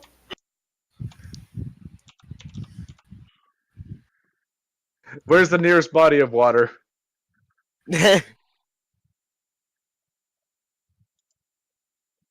And for the love of your story, do not say public fountain. It probably is a public fountain. So We're gonna get kicked out. Are you gonna go bathe in a public fountain? I mean, he's looking for water. that's a good He's question. like- Let's take a look at the air summit map. Just wants to, He just goes into the waterfall. Yeah, there is a giant fountain in the middle of the Guild District Plaza. He's Are like we gonna- hiding it. at this He's like, point, I are we did. anywhere near the Guild District Plaza? Oh, or I did mean, you already we leave just- the town, or Might as well. all right. So the usual, it takes you all about 30 minutes to an hour to actually get through the all the tolls and what you're leaving, so you don't have to pay any of them. Just get through But the gates, bureaucracy's the same. get through the Tate, and work your way down the giant ramp and elevator and all that. It does take you about 30 minutes to get out. And you can start out on your adventure. Hooray! And this seems like a good place to call it. Yep, next time on Dragon Ball Z. Next time on D&D. God damn it! Chala. Crit roll! Oh god. This is gonna be interesting. I'm excited for what I'll be thrown at and thrown into. I'm excited. I want to use all my tricks in combat. What tricks do you have? Well, if you truly want to know, the first few things are kind of boring. Well, I can create fire. I can light myself on fire. And I can finger gun sunbeams at people. Wow! Pocket's like, wow, that's really cool. All I could do is take off their belt and remove their sword. I can also punch, like a lot. Pocket's like, I can also stab, but sometimes I'm too short to get above the ankle. That can make you not die. That's a good talent. I can make you not die. I say it in What? the same voice. My punches are so strong they bypass armor. They bypass up. Oh god! They have to dodge it, boy. Good dodge it. Jesus. Yeah, da, da, da, da. Well, I'm excited for this. Yeah. I'm gonna go to bed now. Good night, everyone. All right, have a good Good one. to meet you all. I'm so glad. Second time's a charm. We're gonna get it this time for sure. I hope so. And that is also it for me as well. Yeah, I probably should go to bed too. I gotta go house hunting. Yeah. So goodbye, everyone. Bye bye. Bye. So long. Farewell. What's the X right here? That was where you encountered the Amira. Oh, okay. So where you're supposed to encounter her, but so I just kind of left it there. Also, I'm changing the travel a bit again. Just cause I think it didn't take too long, but I think it fits better this way. Okay. The difficult terrain, it takes Okay. Yeah, I like that.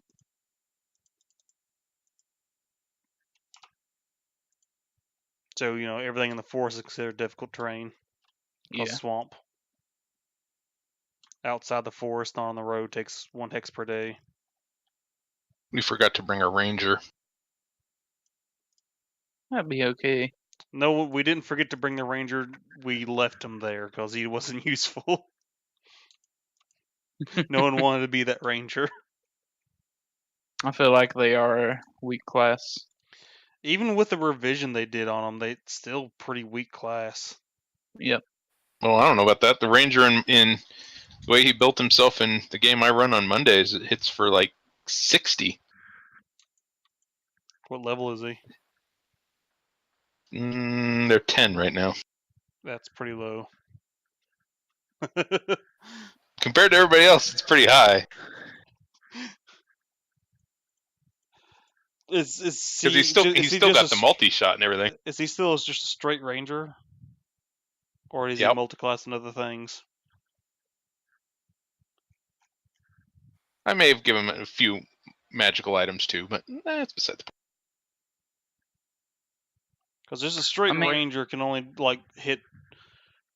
one thing, and it's kind of I feel like they're an average class, but they don't really excel in anything. yeah. Like what they're exposed to excel at, I feel like the fighter does better.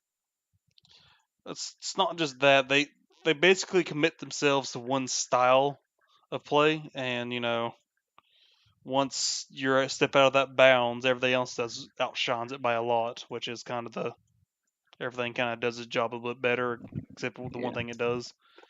Incidentally, the rogue does the same thing, but thankfully it can be a skill monkey, which helps it out a lot. Yeah. But The rogue has mean- options. everything's different, I guess. Yeah, everything. Not everything's plays a bit about different. numbers in combat either. Yeah. No, that's why I consider a skill monkey a thing of importance. And utility. I meant to say utility rather than skill monkey. That's why I play utility classes. Everybody's hitting for big numbers, however, I'm the only one doing stuff.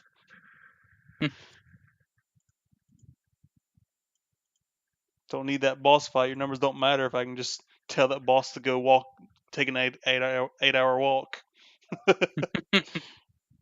I made one of my DMs so mad doing that. Like, oh, that's a nice, cool boss. Hey, boss, you want to go take a walk? No. Are you sure? Yeah, I do want to go take that walk. I'll be back in 8 hours. Bye.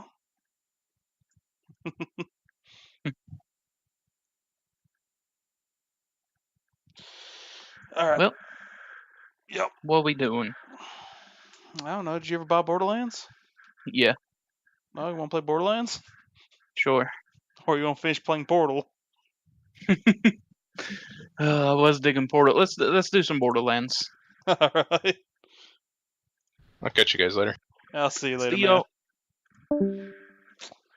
David. Yeah. David, I'm off tomorrow. First day in 10 days.